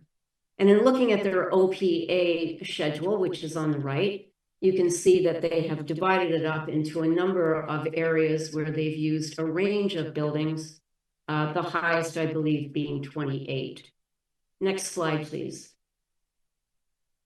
And these are a few other examples that we looked and found. Barrie, of course, is in a similar situation to us in that it has an urban growth center and a GO MTSA. It's in their downtown area. Their density is a little bit lower because they're in the outer ring, but their latest OPA is aiming at a 25-story building height. Port Credit, as we just talked about. Burlington, we've talked about Burlington in the past. Their size of theirs is very similar to us. They have a growth center as well as an MTSA. They're using a CPPS to help them develop. Their target is exactly the same as ours. They use building heights across multiple categories, 6 to 23 stories. And under the CPPS, if you are a class 2 proponent and you meet all the requirements, you can get up to 45 stories. And then, of course, there's Clarkson, which is on the other side of us, a small 82 hectares, slightly lower density target because it is not a growth area. But again, it's a protected MTSA, so that gives them the benefit of inclusionary zoning. Their OPA is in progress as well, and they're projecting a max building height of 25 stories. Next slide, please. So the takeaways. Midtown isn't on a subway or a rapid transit line. It isn't at a major crossroads of 2 transportation corridors. It isn't set in the midst of a downtown center. It isn't equipped with schools, cultural, medical, and social amenities. It isn't a priority for Metrolinx. It isn't capable of providing livability in a scenario that envisions over-intensification. Since its inception 2 decades ago, the Midtown growth area has never really been assessed and reviewed to determine its proper position in our changing growth scenario. What Midtown is a center that can redevelop, intensify, and achieve 200 people and jobs per hectare and deliver livability. It's a PMTSA that qualifies for inclusionary zoning. It's an area with underutilized land parcels that perhaps would benefit from a CPPS or a CIP. It's a site that justifies better alignment of public and private investments, and it's in need of a realignment of policies and implementation approaches to succeed. That completes my comments, and I thank you for listening. Thank you very much, Ms. Knight, for the tour of the neighborhood. Are there questions, Council? Councillor Helger. Thank you. Hugh Burton. I found that interesting when you started comparing it to Clarkson and Port Credit. Is there something that's unique there? Like they're high, what was it, 25 at Clarkson? I forget what you said Port Credit was. What was the height there? I believe Port Credit is 28. So is there a big difference there between their gross area and their net area for development? Is there something that we should know about that? I don't know the split between overall size in hectares and what they are netting in terms of developable area. I think really where the likenesses come along is the fact that we're on the GO Lakeshore line. You know, from looking at even using that here Ontario situation in Mississauga, it's the minute you see it on paper, it is so easy to see that its growth is basically following that line north. And to the north are all those other things that are coming online, like the Dundas BRT. Mississauga is building its own light rapid transit going up here Ontario as we speak. And in the future, it's my understanding there's about to be an EA introduced for a bus rapid transit way that will run alongside or as part of Highway 407 or 410, perhaps. Sorry. But when you look at that, you see that the GO stations that are in the old part, so to speak, along the lakeshore line, are removed from the new intensification areas that are developing further north. So I think that's why they have a number of things in common, because they are older areas. And they have a different kind of ability to intensify. So just so I understand, so Port Credit and Clarkson, those two really jumped out at me. They're 25 or 28 stories. Have they already got an official plan stating that? They're both in the process of. I don't believe that Mississauga's OPA has been approved, but I don't know that for a fact. Wow, no, that's really good information. I had no idea. I thank you for that. Thanks. Thank you, Councillor. Councillor Chisholm. Thanks, Pam. Excellent presentation. I'm with Councillor Elgar on this too. I was quite surprised with respect to the stories being built in other MTSAs. I guess the questions to staff, have we taken consideration doing some comparatives of the MTCA's development across the GO lines in other municipalities, and if we line up accordingly? Has that been done in any exercise at this point in time? Through you, Mayor Jane? Sorry. Yeah. Through you, Mayor Burton, I would ask if Neil and Gabe could respond to that question. I know we have looked at the other centers, but details? Yeah, we've been asked to provide, we have been doing our comparative analysis as we go along, and we've been asked to summarize that and provide that to the RA, so it would be forthcoming. We are in line. There are some unique circumstances in Midtown, being the busiest GO station in the system, plus being on QEW, plus plans for future BRT, and our designation as a urban growth center. So there are some uniqueness, but I think we're in line. And Gabe, if you want to provide additional information. Thanks, Neil. You pretty much hit it right on the head. We're currently going through that research right now and looking across the GTA, especially those on the GO line, and we'll be providing that information very soon. Yeah, I guess I take an interest with respect to the comments were made by Pam with respect to where we don't have a subway system, we don't have an LRT, we don't have any of these things that the servicing and the infrastructure. So does that have any impact in looking at our development in the MTSA? So with respect to development of the buildings and height and so forth? Does that have any bearing on what we're doing? Because you're right, I think there's circumstances across the board where they have established infrastructure to maintain or to build. But in our area, it's all open land. And I'm not sure by going bigger and better that we can support that in the ability of an infrastructure. So just a comment on that, can somebody help me out on that one? So I think part of the context, and just FY, like Mississauga is just initiating their OP review. The context for Midtown specifically. I think, sorry, I just lost my train of thought. I apologize for that.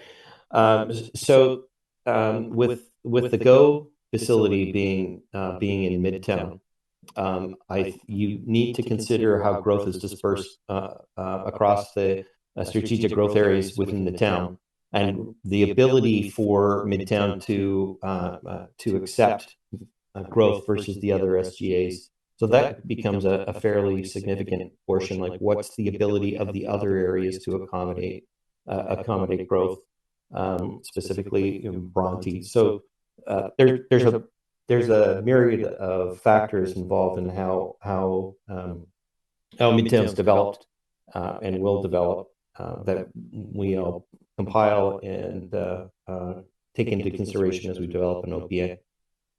So, Neil, just a follow-up question on that. If when you referred to Bronte, is there the ability to trade off with some of the development happening more in the Bronte GO than the Midtown downtown GO? Is there a balancing that we can do, that we can spread our population out with respect to development rather than trying to intensify everything in this one area? Is there other?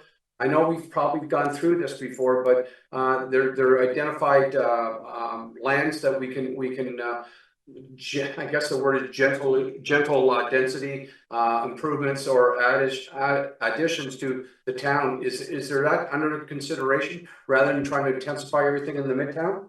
Well, I think we've taken, through you, Mr. Mayor, we've taken a lot of that into consideration. The issue with Bronte is it's a very stable employment area that's not likely to change over time. And you'll see that in the forecast where the expectation of that growth center to emerge is in the post-2051 area timeframe. The balance, we do make assumptions for intensification in the other parts of town. However, we're really intent on maintaining our urban structure, and we've identified a significant system of strategic growth areas connected by corridors, transit corridors. So all our focus is on those areas, and then what's the ability and what's the timeframes other areas have to accept that. I will say that we're doing a housing strategy now to how we introduce, if there's an opportunity to introduce additional density into certain areas, but that is a study that we're looking at doing over the next year or so. Yeah, and what just piqued my interest is the other MTSAs in like Port Credit and Clarkson and so forth, and how they're getting. I'm hoping, you look at the Heights and so forth, that would be in their OPAs, and I understand they haven't been approved yet, but to me that makes more sense and common sense with respect to Heights and so forth in that area. I just leave it as that. Thank you. Thank you, Councillor Chisholm.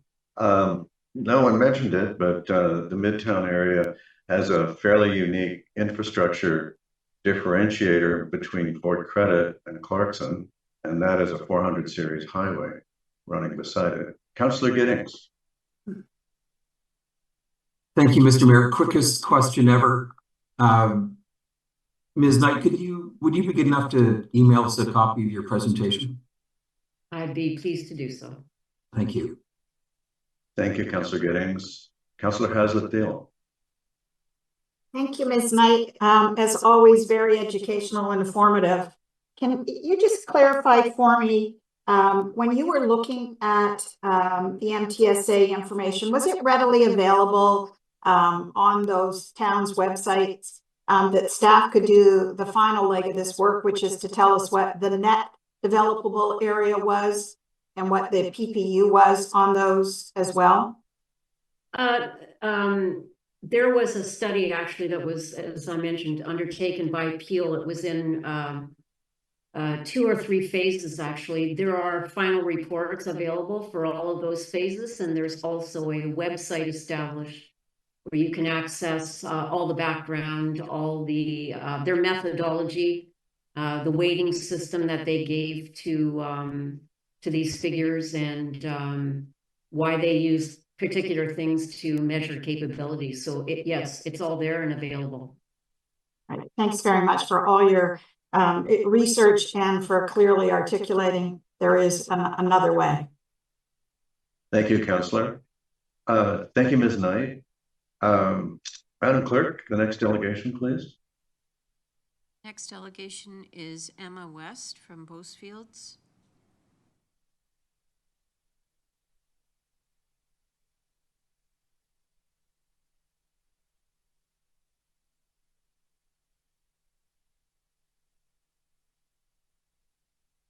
Ms. West, we're looking forward to hear from you, and you're on mute. But now you're not. Good evening, Mr. Mayor, members of council and staff. I'm Emma West. I'm a partner at Bosefields. We're the planning consultants for First Capital REIT, which through its subsidiaries of FCHT Holdings Oakville Corporation and Shops of Oakville South own the lands at 485 Trafalgar and 271 to 361 Cornwall Road. You'd know it as the old Oakville Marketplace, and 461 to 399 Cornwall Road, known as Shops of Oakville South. So I'll keep it brief. I know you've had a long evening so far. We appreciate the opportunity to speak on this item tonight. I would like to take the time to commend the town on their continued commitment and work on the Midtown Growth Area Review process over the past few years.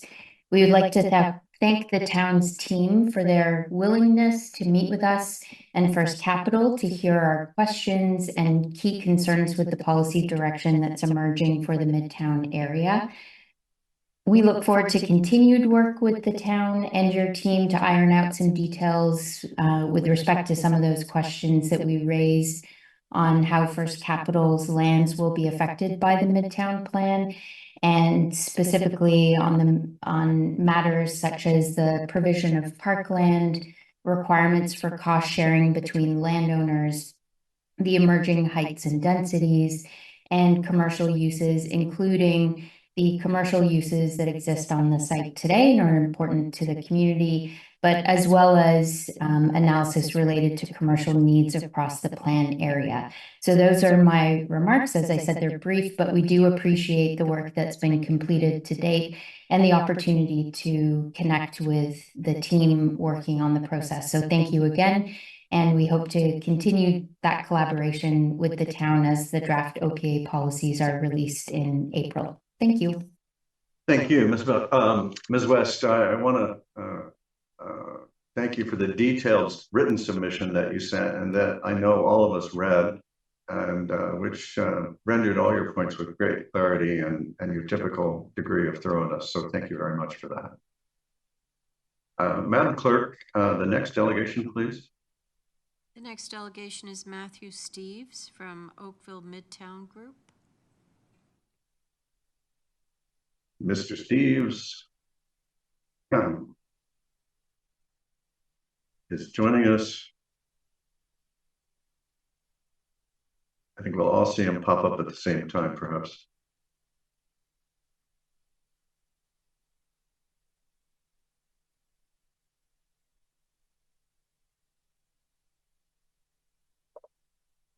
Welcome, Mr. Steeves. Council is looking forward to hear from you again.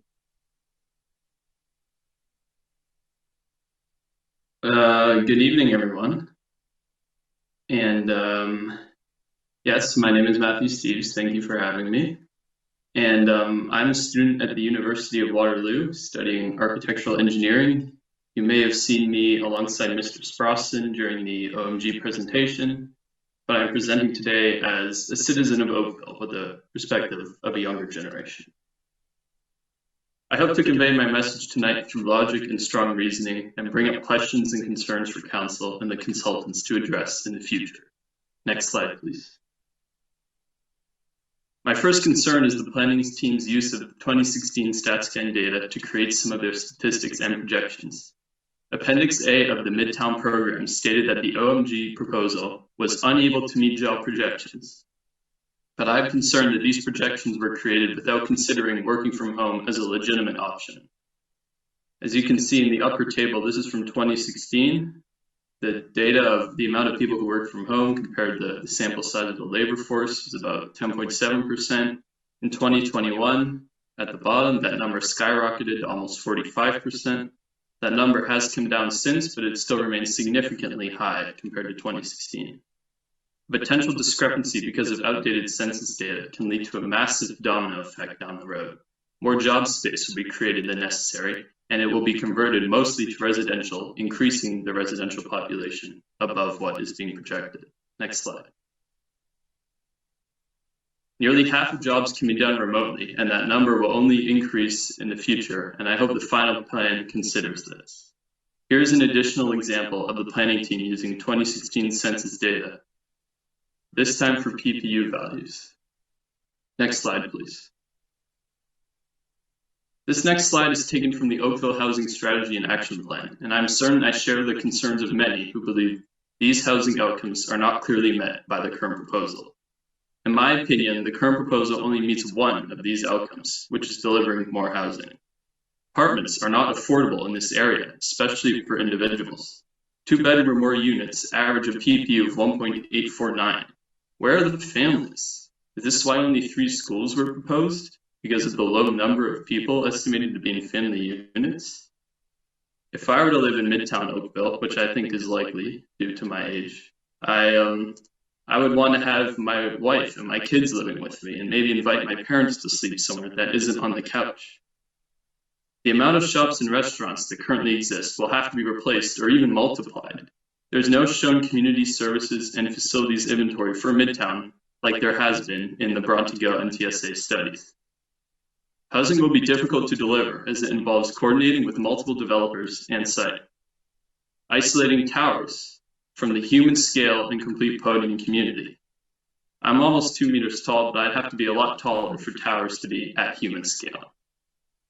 A day in the life of living in one of these tall towers. I would get up, take the elevator down to the underground parking lot, get in my car, and drive out on the wide roads. I don't see any walkability there. One cannot propose a pedestrian-oriented community along with 120-foot road allowances. That's a car-oriented community. There's no correlation. There's also uncertainty for the future of cars and roads. Will all this space be necessary? Will 25% of the entire land for roads be necessary in 30 years? Other proposals meet all of these concepts. OMG, for example, there's more housing supply with units that people need. It keeps land values reasonable with room to grow. There is interior green space for families and children. You don't have to commute to get to green space. Homes can be built faster with wood at lower heights.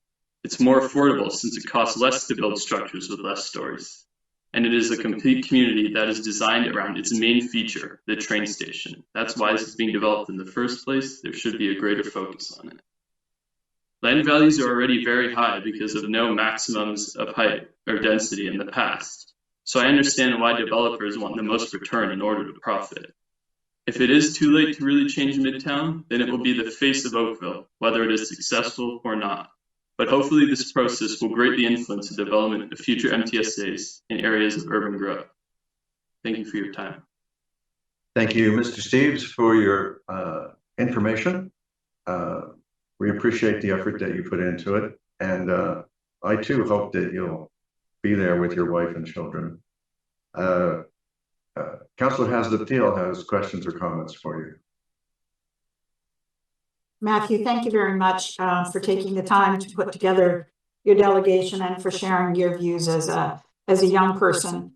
I just wanted to make sure I heard you correctly. You talked about 25% of the land for roads, and that in the future, it's your projection that we'll probably need less of that.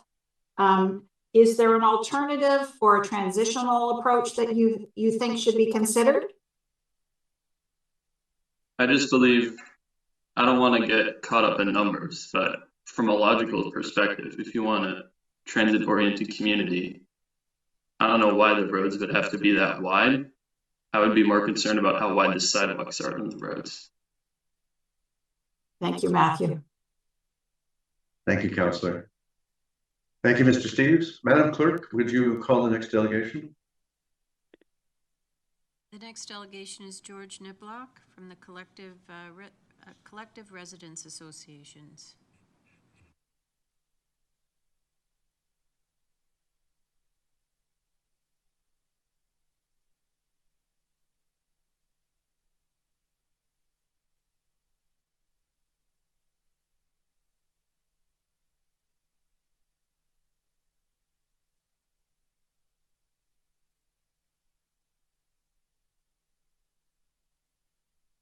Good evening. Mr. Niblock, welcome. Council's looking forward to hearing from you. Thank you very much. We see and hear you well, and your presentation is up. Terrific. So I'm here on behalf of a collective of 4 residents associations with a shared message on Midtown. Next slide, please. We vigorously support the need for growth in Midtown and have heard strongly from our residents that the Midtown OPA is headed in the wrong direction. This vision for Midtown strays from Oakville's plan to be Canada's most livable city. Midtown is located in the center of Oakville and surrounded by stable established residential neighborhoods on all sides. The impact of hyperdensity in Midtown will negatively affect residents from all parts of town. Our vision for Midtown is a high density, not hyperdensity, complete community, attracting a diverse demographic with a heavy focus on livability at a human scale, offering walkability to core services, transit, retail, schools, jobs, parks, and attractions for residents. Next slide, please. Our first ask is for a revised plan. Residents are still demanding to see a real alternative to the hyperdense skyscraper plan presented by the consultative team. The OMG delegation presented a concept with a mix of low to mid-rise buildings grouped around central courtyards. They show us how, through reduction in road allocations, the use of laneways and POPs, privately owned, publicly accessible spaces, they can achieve a livable human-scale Midtown that we've been asking for. They can also achieve a defensible population density without skyscrapers. Residents strongly support this approach. In the push for speed through this process, the town has paid lip service to alternatives. This is the largest development in Oakville's history. We don't feel this is good enough. Can I skip 2 slides, please, to number 5? I just want to talk a little bit about the population here. Residents have shown town staff where opportunities exist to reallocate some of Midtown's hyperdensity across South Oakville to Bronte Go, Spears Road, as well as above shopping and commercial plazas. We've been told these plans do not conform with the council-approved urban structure.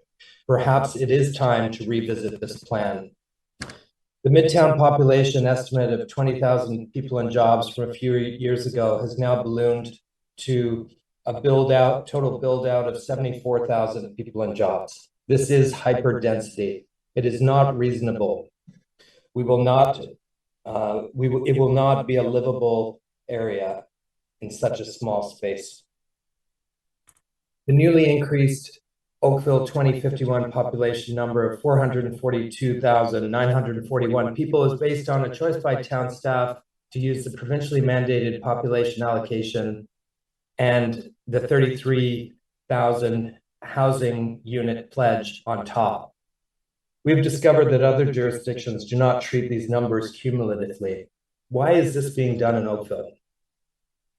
The town has further compounded the hyperdensity of Midtown by increasing the population projections to account for an assumed 30% of total developable land in Midtown that will not be developed by 2051. Example, Home Depot. This methodology compounds the total population density and is not consistent with what has been done in other growth nodes.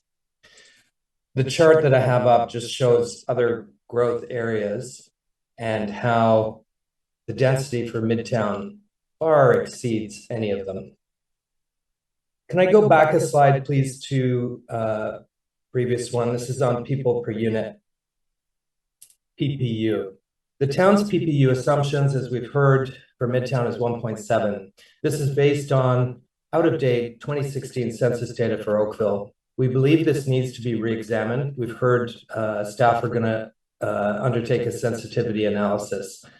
A PPU of at least 2 would be more in line with developments in other cities undergoing similar growth, such as Peel Region and Mississauga.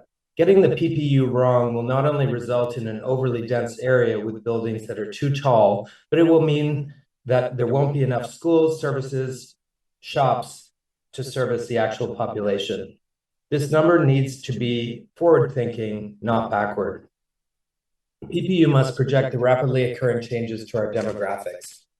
And this chart shows City of Mississauga. Mississauga is using a blended rate of 2.34 PPU and in their 20-year population forecast. So they are forward-looking, and they're coming up with, for these, the blended apartment sizes, 2.34. We're well short of that. On transportation, the lack of the transportation plan is another major item we've heard from our residents. Midtown is effectively an island locked into the center of Oakville with limited roads in and out of the area. Transportation issues should be considered as a limiting factor for Midtown's population density. Residents already know the limitations to movement at rush hour in this area. Add 74,000 people and we have a total disaster. With additional population growth in the Trafalgar Road North Corridor, access to the GO station will be severely hindered for all surrounding neighborhoods. We also believe that to achieve a livable, walkable, human-scale community, you cannot have 6-lane roads running through the area. It is crucial to include a plan to get the bus terminal moved to the east side of Trafalgar Road. Metrolinx, developing a plan around an MTSA without Metrolinx as part of the process will result in poor urban planning.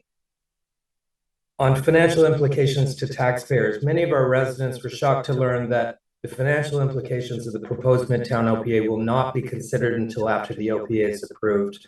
The impact on town finances and the long-term implications for the tax base should be disclosed prior to a decision.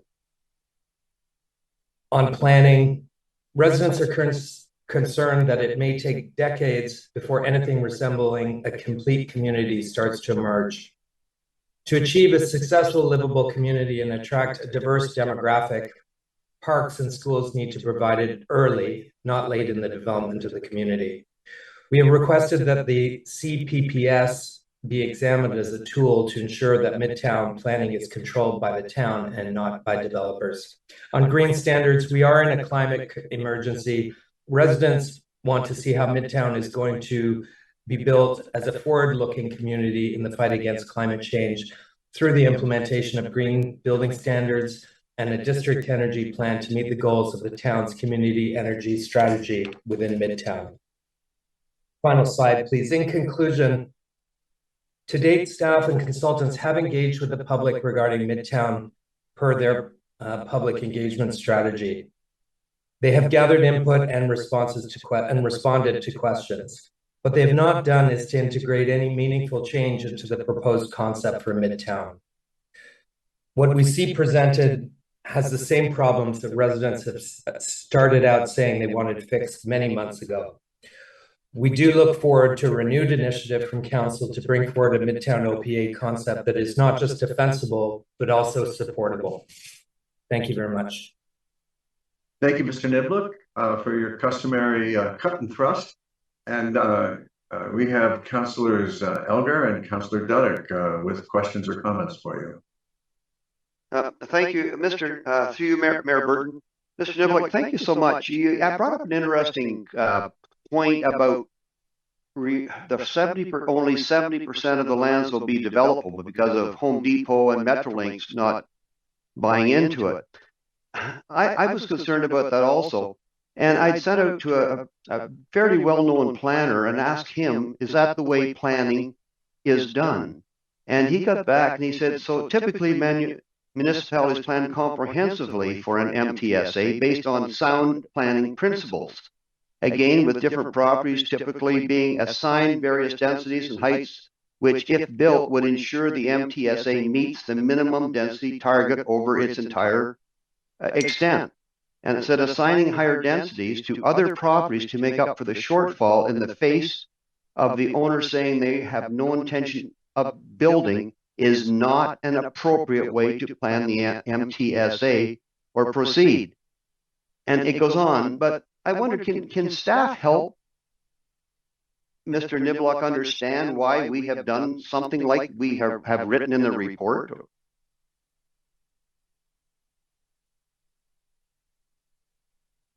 I'll take a crack at it, Mr. Mayor.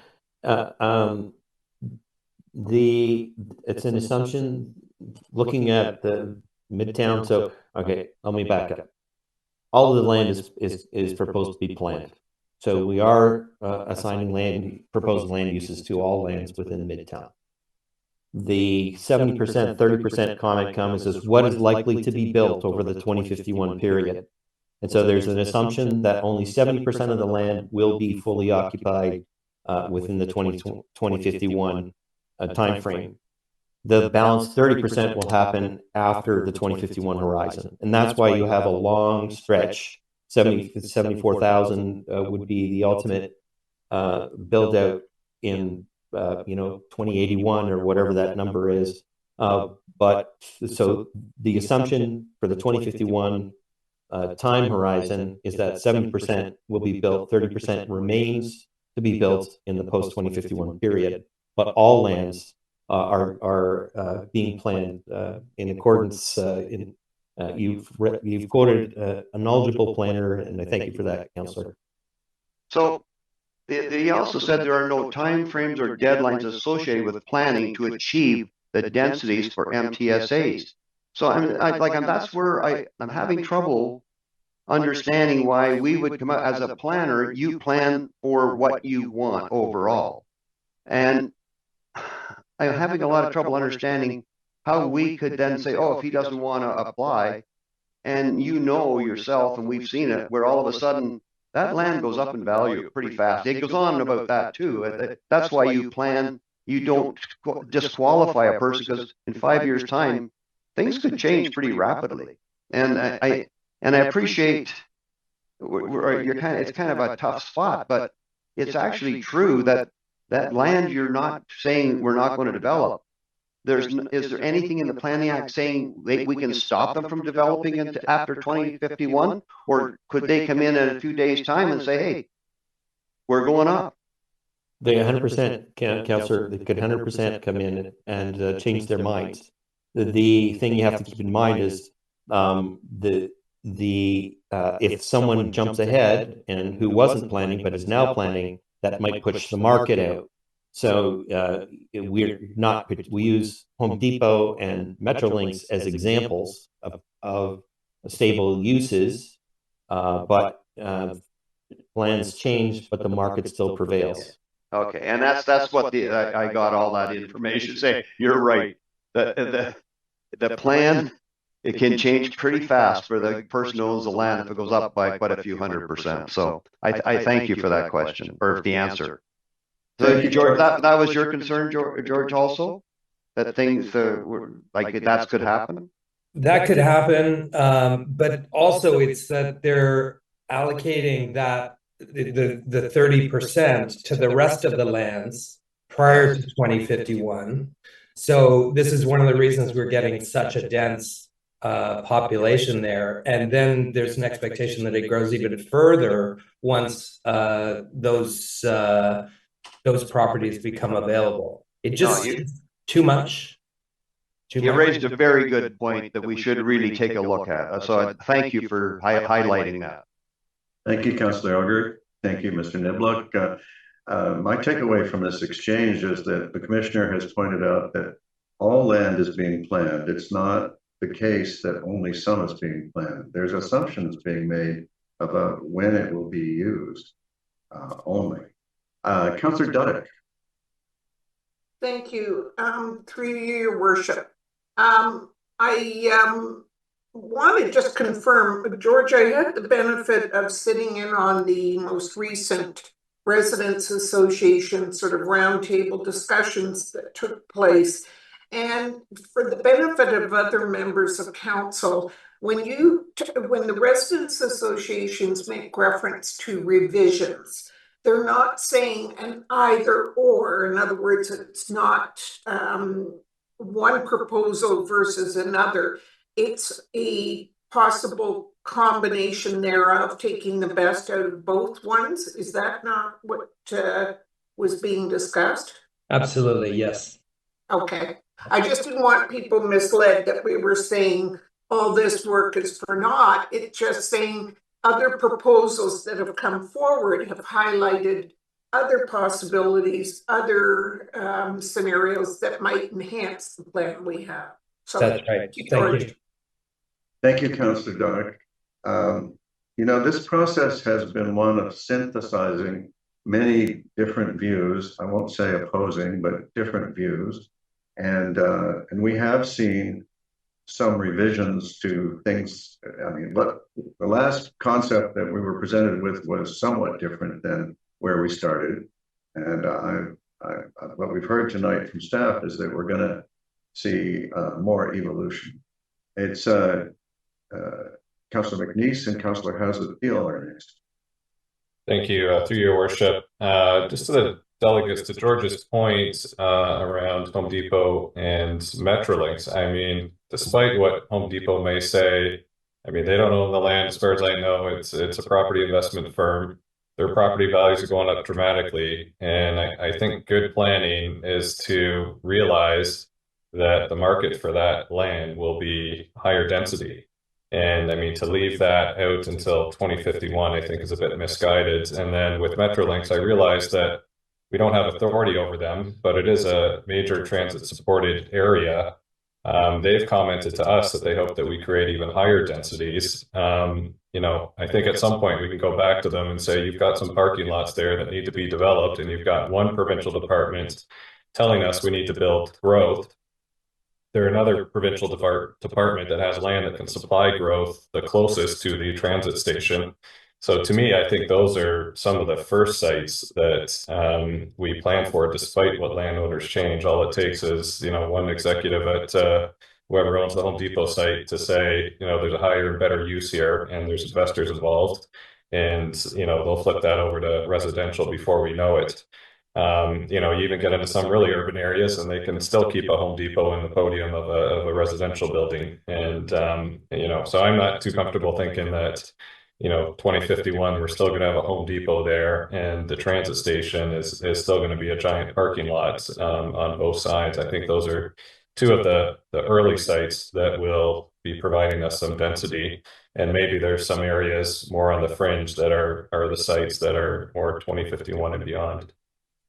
And thanks to the delegate for pointing that out. Thank you, Councillor. Councillor Hazlitt-Peel.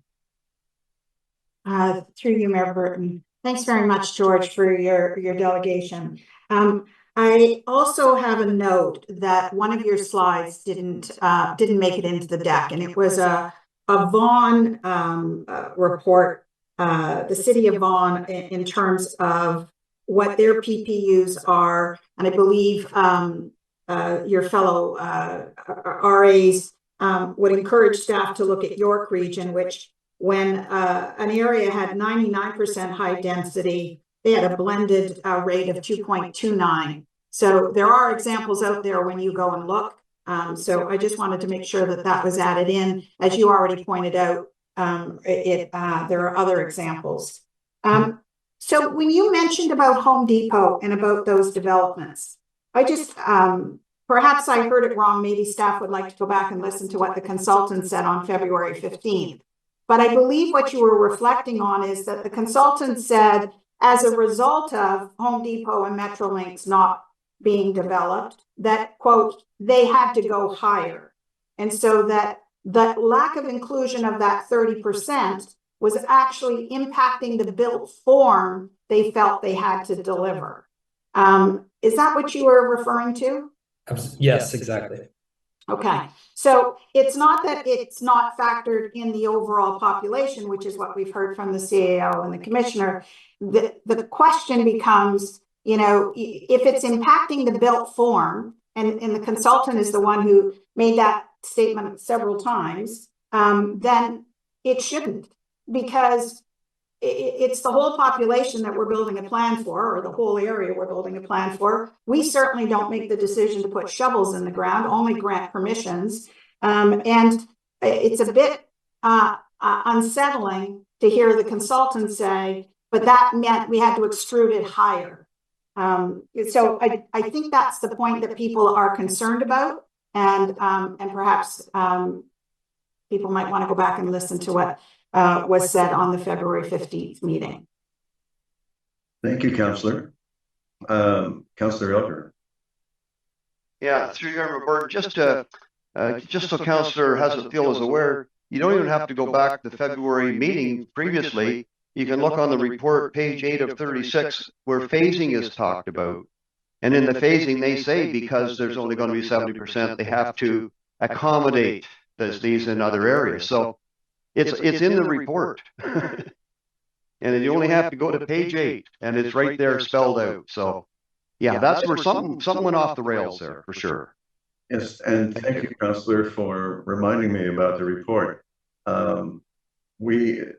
This report and others before it have provided a high-level financial analysis showing that 98% of the costs of the infrastructure are expected to be recovered by DCs and other non-tax sources, and the gross amounts anticipated are given, and 2% of each of them turns out to be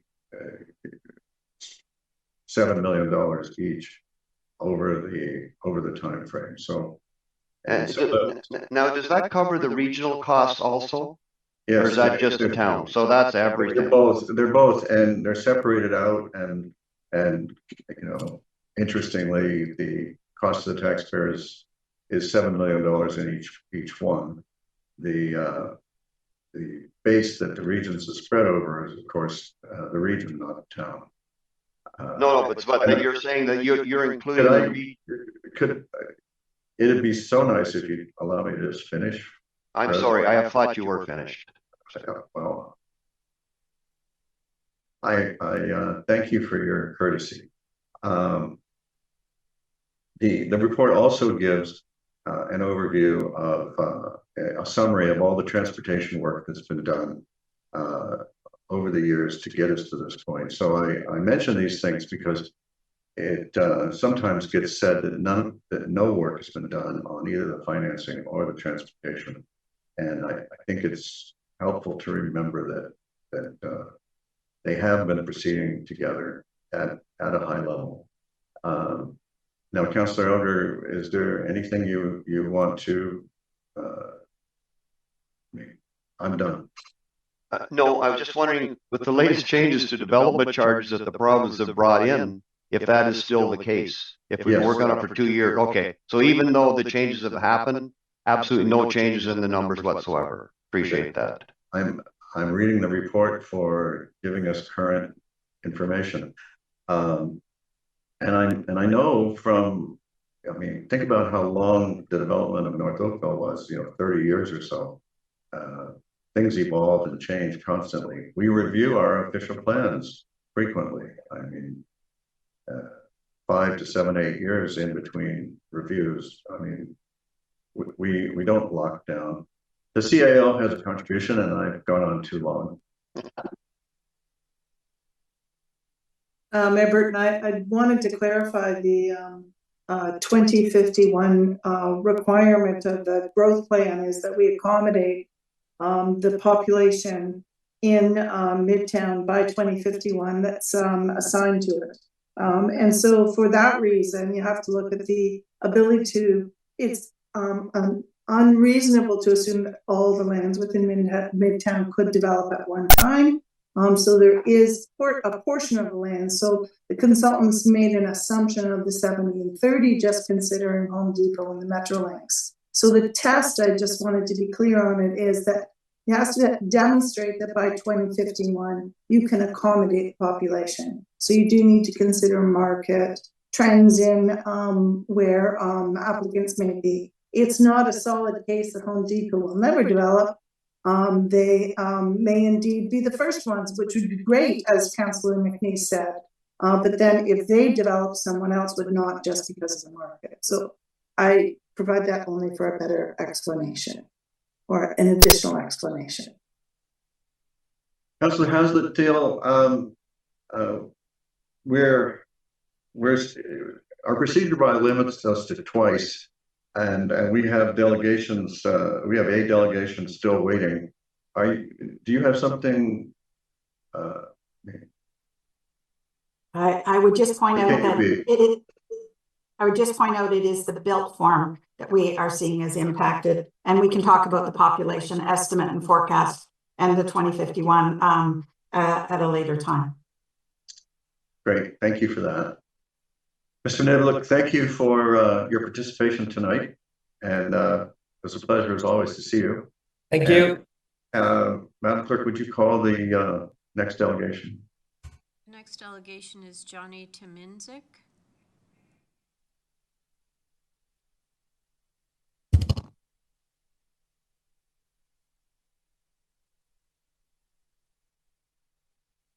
Councillor Hazlitt-Thiel, did you have something?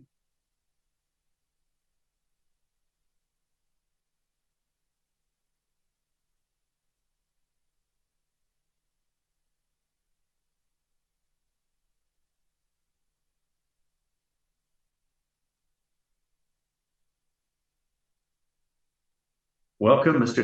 Timinzik. We're looking forward to hearing from you, and we appreciate the patience that you've shown.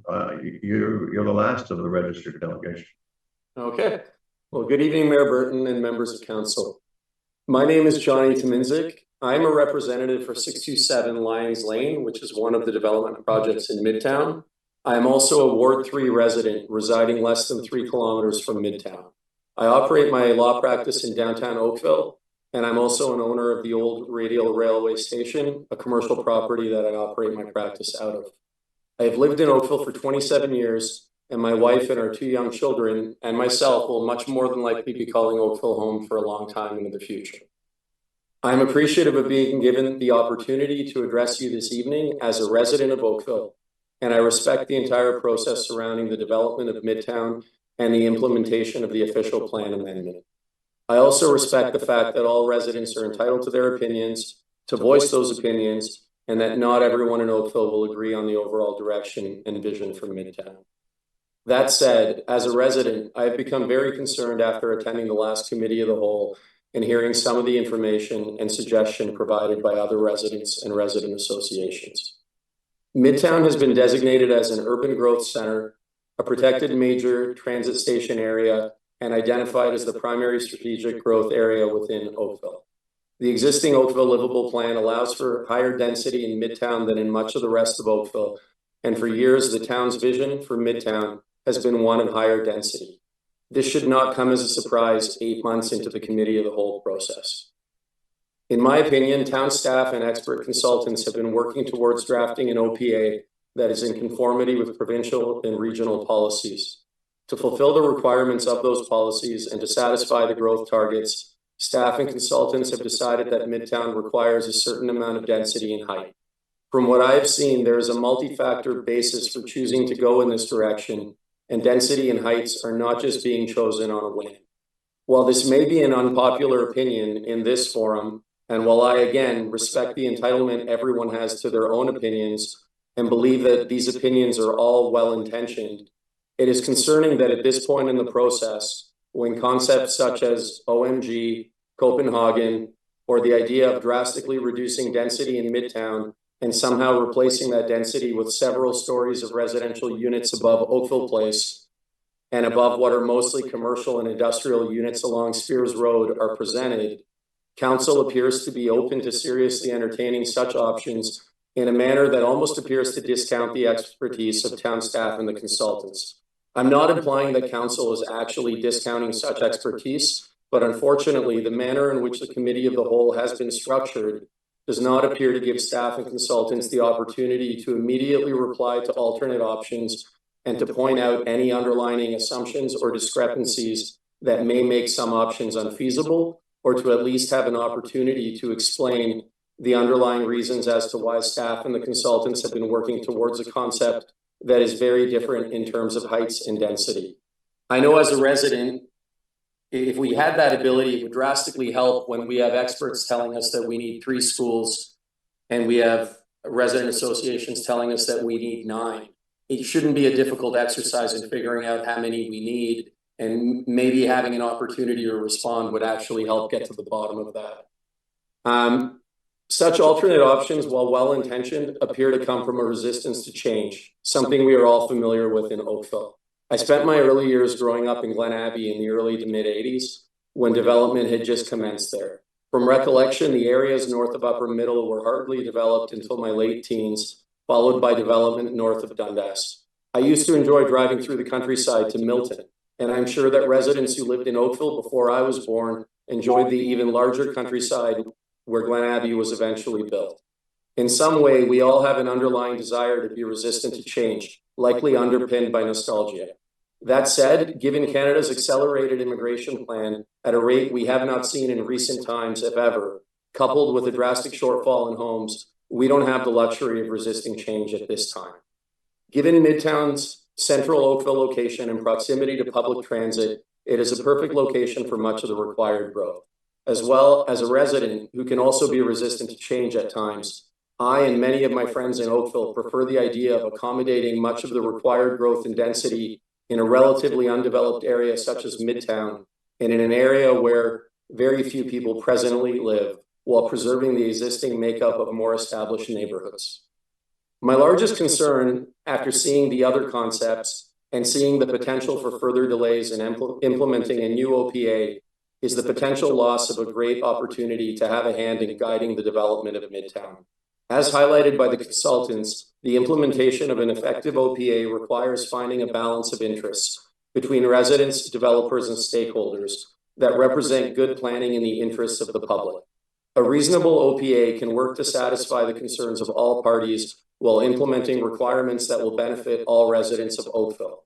An unreasonable OPA or a failure to implement a new OPA could lead to many developers applying to the Ontario Land Tribunal, as some already have, which would ultimately have the effect of taking away town staff's and Oakville residents' opportunity to guide the development of Midtown, and will leave much of the developmental authority and decisions to the province, with no guarantees of specific amenities, parks, and similar items.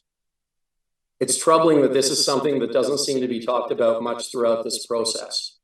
What happens if a low-density, low-height OPA is proposed and passed by council? Will it actually be implemented at higher levels? If so, what happens when many developers start applying to the Ontario Land Tribunal? Will the vision envisioned by a lower-density OPA actually resemble what ends up being built in Midtown? What also happens if a low-density OPA is implemented and some of the existing OLT applications asking for an excess of 50 stories get approved? Are we going to have Copenhagen with a 50-story tower in the middle of Midtown Oakville that we're just, we're stuck with because the province said we had to have it, whereas the reality is we have an opportunity to get this right now and to minimize the province's involvement in future applications. I appreciate the efforts being taken by all parties, including council, the committee of the whole, delegates and residents, as well as staff and consultants for their hard work throughout this process and in addressing questions and concerns as per the report provided this evening. I truly hope that we are able to arrive at a reasonable OPA that allows town staff and residents to maintain a strong hand in guiding the development of Midtown and ensuring that it is developed in a manner that leads to a livable neighborhood for future residents of Midtown and a celebrated destination for all residents of Oakville. Thank you for your time. Thank you, Mr. Tominczyk, for those sentiments. I think many of us share the desired outcome. I would just point out that in the anticipated process ahead of us in April and in June, I'm expecting that the staff will be providing the detailed answers for the public to the suggestions, some of which you mentioned, that have in fact been offered to their proponents, and eventually we're going to get everything out on the table. Councillor Hazlitt-Thiel. Thank you, Mayor Burton. Thank you, Mr. Tominczyk, for coming out. And thank you for the meeting the other day. Your application that is 20 stories plus 7 for bonusing is certainly one that we've watched, and there's it is a balance, if you will. I just wanted to make sure that I understood you correctly. So as a resident of Ward 3, you are comfortable that the long-term vision of Midtown could be upwards of 77,000 people in jobs. Is that what I heard you say?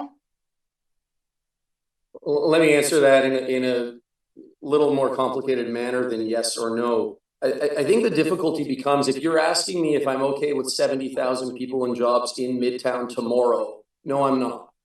But if we're looking over the span of decades and the many decades that it'll take Midtown to develop, including the fact that, you know, I'm turning 45 in a couple of weeks, I might be dead before the last building goes up in Midtown. That just might be the reality of how long this development is. As much as we need to get certain things right now, there will be an opportunity for change going forward. Yes, depending on what happens with this plan amendment, it will dictate some of the earlier buildings that go up and what happens there. Unless I'm missing something, I don't think that the plan amendment that goes through now will never be able to be revisited or changed at any point in the future. And if we're talking about 2031, 41, 51, 61, maybe I am fine with 71,000 residents in 2051, depending on how Oakville develops overall by then, depending on, you know, what is transportation like at that point? What is traffic like at that point? But no, 70,000 people there tomorrow, I would probably pick up and move somewhere else. Thank you for your answer. You're welcome. Thank you, Councillor, for the question, and Mr. Tomisik for the answer. And thank you for coming. Thank you. Madam Clerk, are there other delegations? There are no further delegations at this time. All right, thank you. Council, the report that staff provided is in front of you, and it would be in order if you wanted to receive that. Councillor Elder? Through Mayor Burton, I know we've been asking questions which have been good to staff throughout the night. One thing that I'm noticing as I read through the reports, and I wonder if staff can give us all a definition of what a target is, what a forecast is, and now I see it's coming out with what an estimate is. What are they and what are the differences and what do they really mean? A target, a forecast, and an estimate. Just I'm trying to understand it as you read through, because I know they're all different. Could we be satisfied with a memo to all of us? That way we'd have it in writing. That'll work, I guess. I don't know whether anybody in the general public is on the line tonight, other than who I've seen present and the councillors. So I don't know how many are in the public here that are interested. But yeah, okay. I can tell you we have 41 participants. Okay. Well, and that's fine. It'd be good to get the memo though, because they all do mean different things. So yes, thank you. It'd be nice to pin it down. Yeah, it would be. Thanks. Would you like to move receipt of the report? No. I'm saying okay. Not at this point. All right, Councillor Haslett-Dill. You're on mute, Councillor. At what point tonight will we have an opportunity to ask further questions? Will it be after we hear who's going to receive it? Because I do have a series of more questions.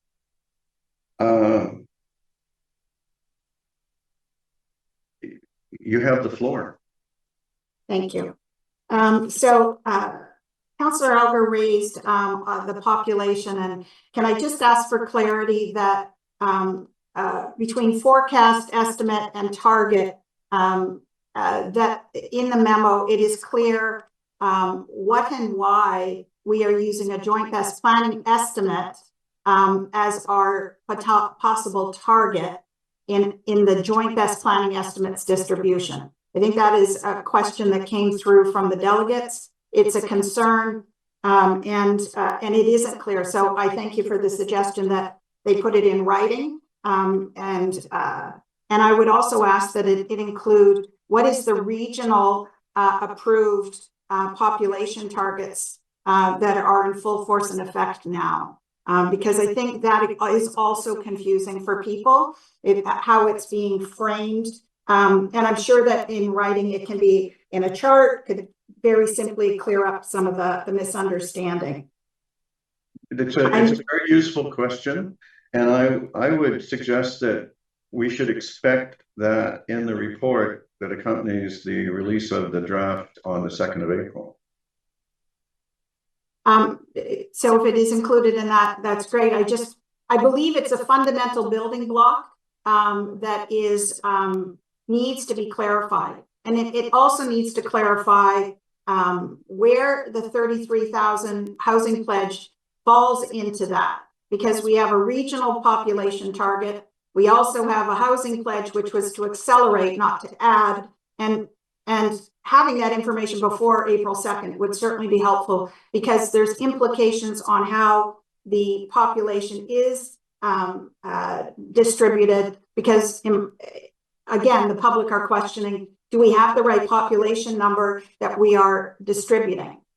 So again, if it's in writing, it's very helpful, and perhaps we could get it before April 2nd. I think it's a very useful exercise to be identifying issues, you know, as we do on many planning matters, where council identifies the issues that it would like to see answered by staff. Okay, well, I'll try to keep doing that then. Please. Could Mayor Burton just interject for one moment? We had planned to answer the questions that are coming out from the public consultation in the report that would be going to the statutory public meeting in about mid-March. I think that report, mid-April, that report comes out. So that would be the timing of responding to the various questions that we're hearing tonight, unless council directs us to provide that earlier, which I would suggest a bit of a challenge with the amount of work that we have in front of us. So, Madam CAO, let's refresh everybody's perception of the process. There's going to be a publication on the 2nd. There's going to be a public information meeting, a statutory meeting on the 22nd. Having the information before the 22nd, it would suffice, I would believe, since the purpose of the publication on the 2nd is to give people lots of time to read it.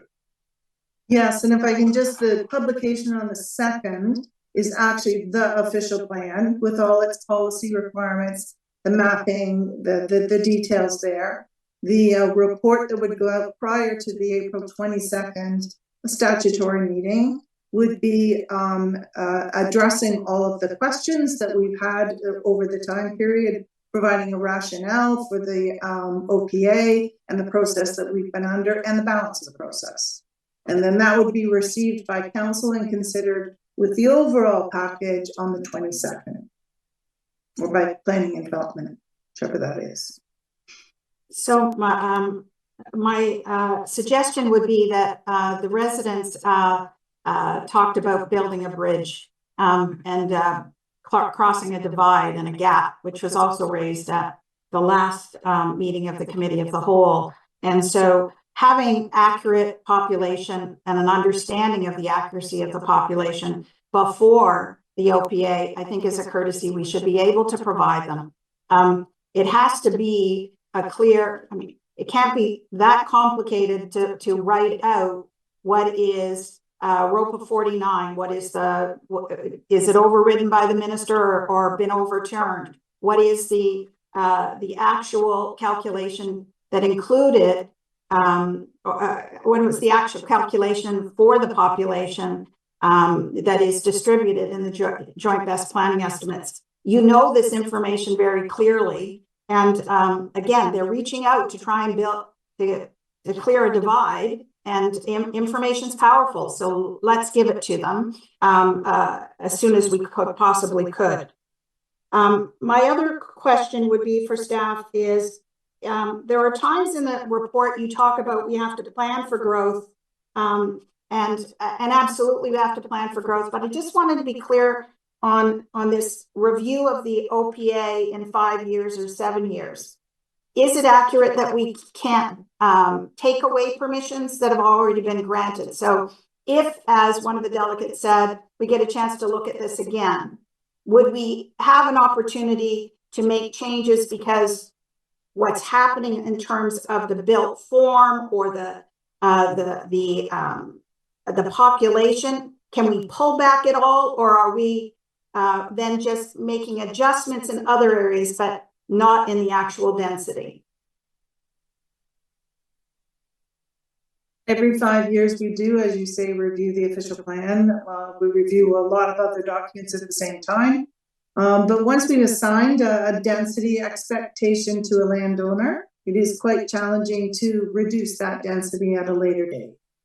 So, okay. So, thank you for clarifying that for people. And so in terms of the actual targets for Midtown, will that be in the writing as well? Like in terms of what are we absolutely required to do and what are the town's choices in terms of population and density? Will you answer that in writing as well? Yes, there are targets and there are forecasts. Yes, we will address those, and we'll take a lot of the pieces that were presented in the August meeting at the COW, because we had spent some time going over what's a forecast, what's a target. So yes, we can certainly provide that in the report. So Councillor, excuse me, you're well over your 5 minutes, and Councillor Dudek has questions. Would you be kind enough to wait for her before you get your second go? Absolutely, Mayor Burton. Thank you. Councillor Dudek? Thank you, Worship. At the appropriate time, I would like to go in camera because I have some questions pertaining to the confidential memo that we received. But in the interim, something that can be asked in the public forum. Hearing that we're under such tight timelines, okay, going down to things. My concern is I don't want to mislead members of the public with an opportunity to have revisions, amendments, whatever you want to call it, to the draft that's going to be proposed, okay, in April. So I'm thinking, have we left sufficient time that if something that does come up, okay, that we have that time to make those revisions? Councillor, yes, as I said earlier, it's a two-stage process. April is stage one, the point of which is to collect final comments and recommendations from council and the public and landowners and all in sundry. Okay. And then during May and June, come up with the final recommendation, which would then be a recommendation report, which is our normal procedure. Okay, I just wanted to make sure that members of the public understood that it wasn't we're going ahead with the one that we're dealing with that has been presented thus far. That is, if there's an opportunity whereby staff are able to incorporate some suggestions or whatever, we have that opportunity. That's my only question. That's right. This has been an evolutionary process. The product has evolved, not as much as some people would have liked. I understand. However, it has been a continuous evolution. Every member of council, you're welcome. Every member of council should feel welcome and free to send questions in. It's your privilege to ask them now, but the audience that's hearing them is not very large. Council, it's after 9 and you still have the confidential item to consider. So we're going to go back to more questions if anyone wants to ask them now. And I hope everyone feels welcome and free to send them in writing. Councillor, how's it feel? Yep.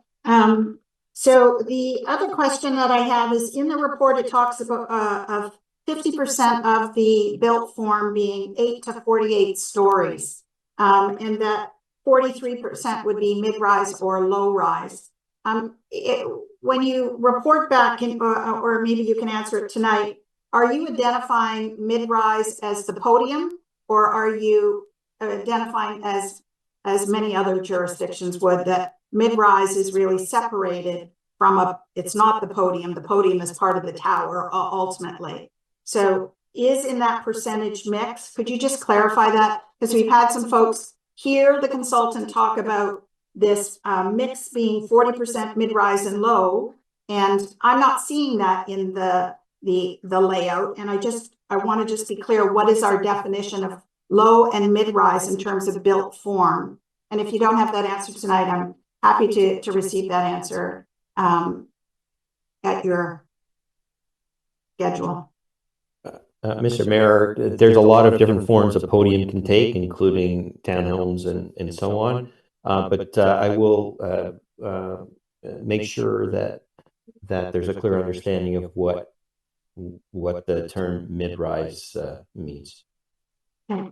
And my other question is, when you look at the MTSA information that Ms. Knight gave to council, and also look at PPUs that other people have suggested, in the process, could you also look at if there's any GO train that is an urban growth node that is not subway based, has the level of intensity that Midtown has? For example, that Midtown has at 2051 at the gross level of 490 hectare, which you put in the JBEs, but at net it's 1173, and at the long term it's 1790 people and jobs per hectare. So I'm hoping when you look at the other MTSAs and the PPUs, which is research Director Charles said he was going to do, if you could come back and tell council in the report, is there any GO train that has that's an urban growth node, not a subway,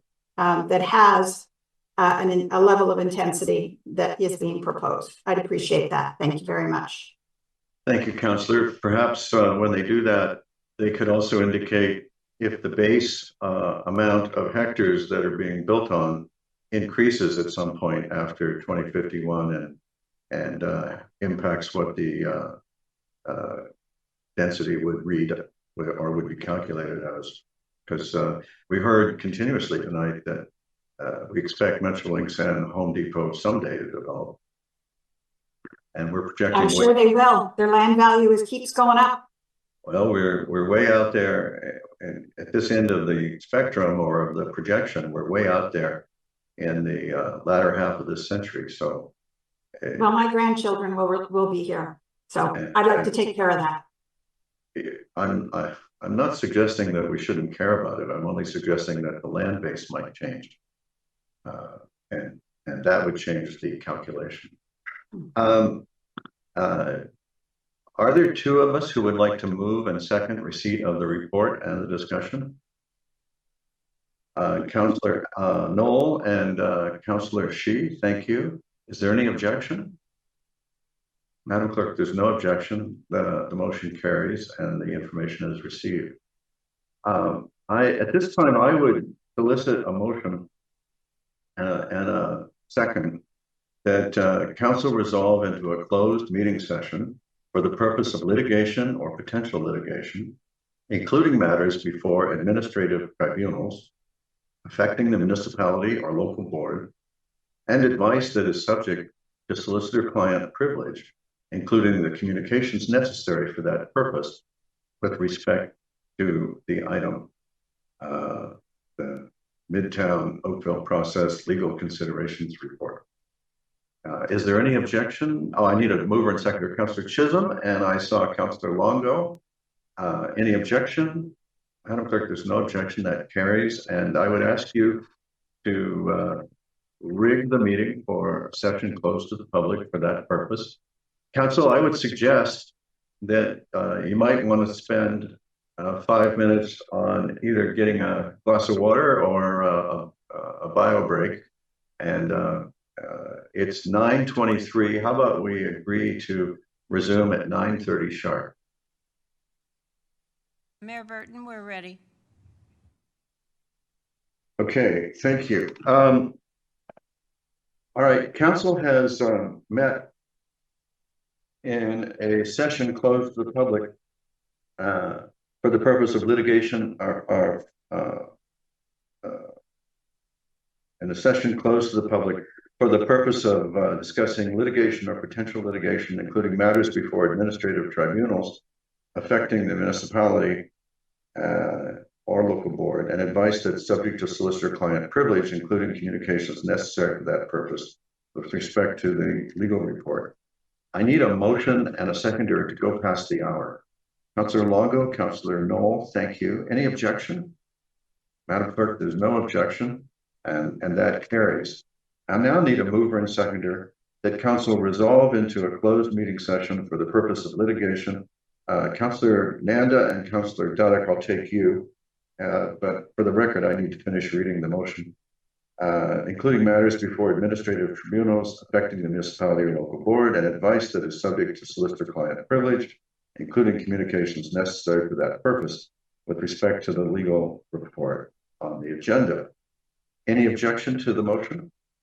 Madam Clerk, there is no objection, and that carries, and we will return to the closed session. All right, thank you, Madam Clerk. I'm calling the meeting of council to order, having council having resolved into a closed meeting session for the purpose of litigation or potential litigation, including matters before administrative tribunals affecting the municipality or local board, and advice that is subject to solicitor-client privilege, including communications necessary for that purpose with respect to the legal department's report. A mover and seconder for the following motion would be in order: that the confidential report from the legal department entitled Confidential Midtown Oakville Process Legal Considerations, dated February 20th, 2024, be received. Councillor Dudek, and I need one more, Councillor Adams. Thank you. Any objection? That carries. Thank you, everybody. We have another little piece of business, which is we need a mover and seconder for consideration of reading of the confirmatory bylaw. Councillor Grant and who else? And Councillor Longo, perhaps. Thank you for the motion. Is there any objection to the motion? Seeing none, Madam Clerk, that's carried. And Council, we've worked hard together and in a very collegial way tonight, and I think we're getting somewhere. And I appreciate everything that everybody brought to this discussion. And like everyone on council, all of us, I believe, want not only defensible and not only in time, but a supportable outcome for Midtown. And somehow we're going to get to that balance point. And our meeting's over. Thanks, everybody. Good night.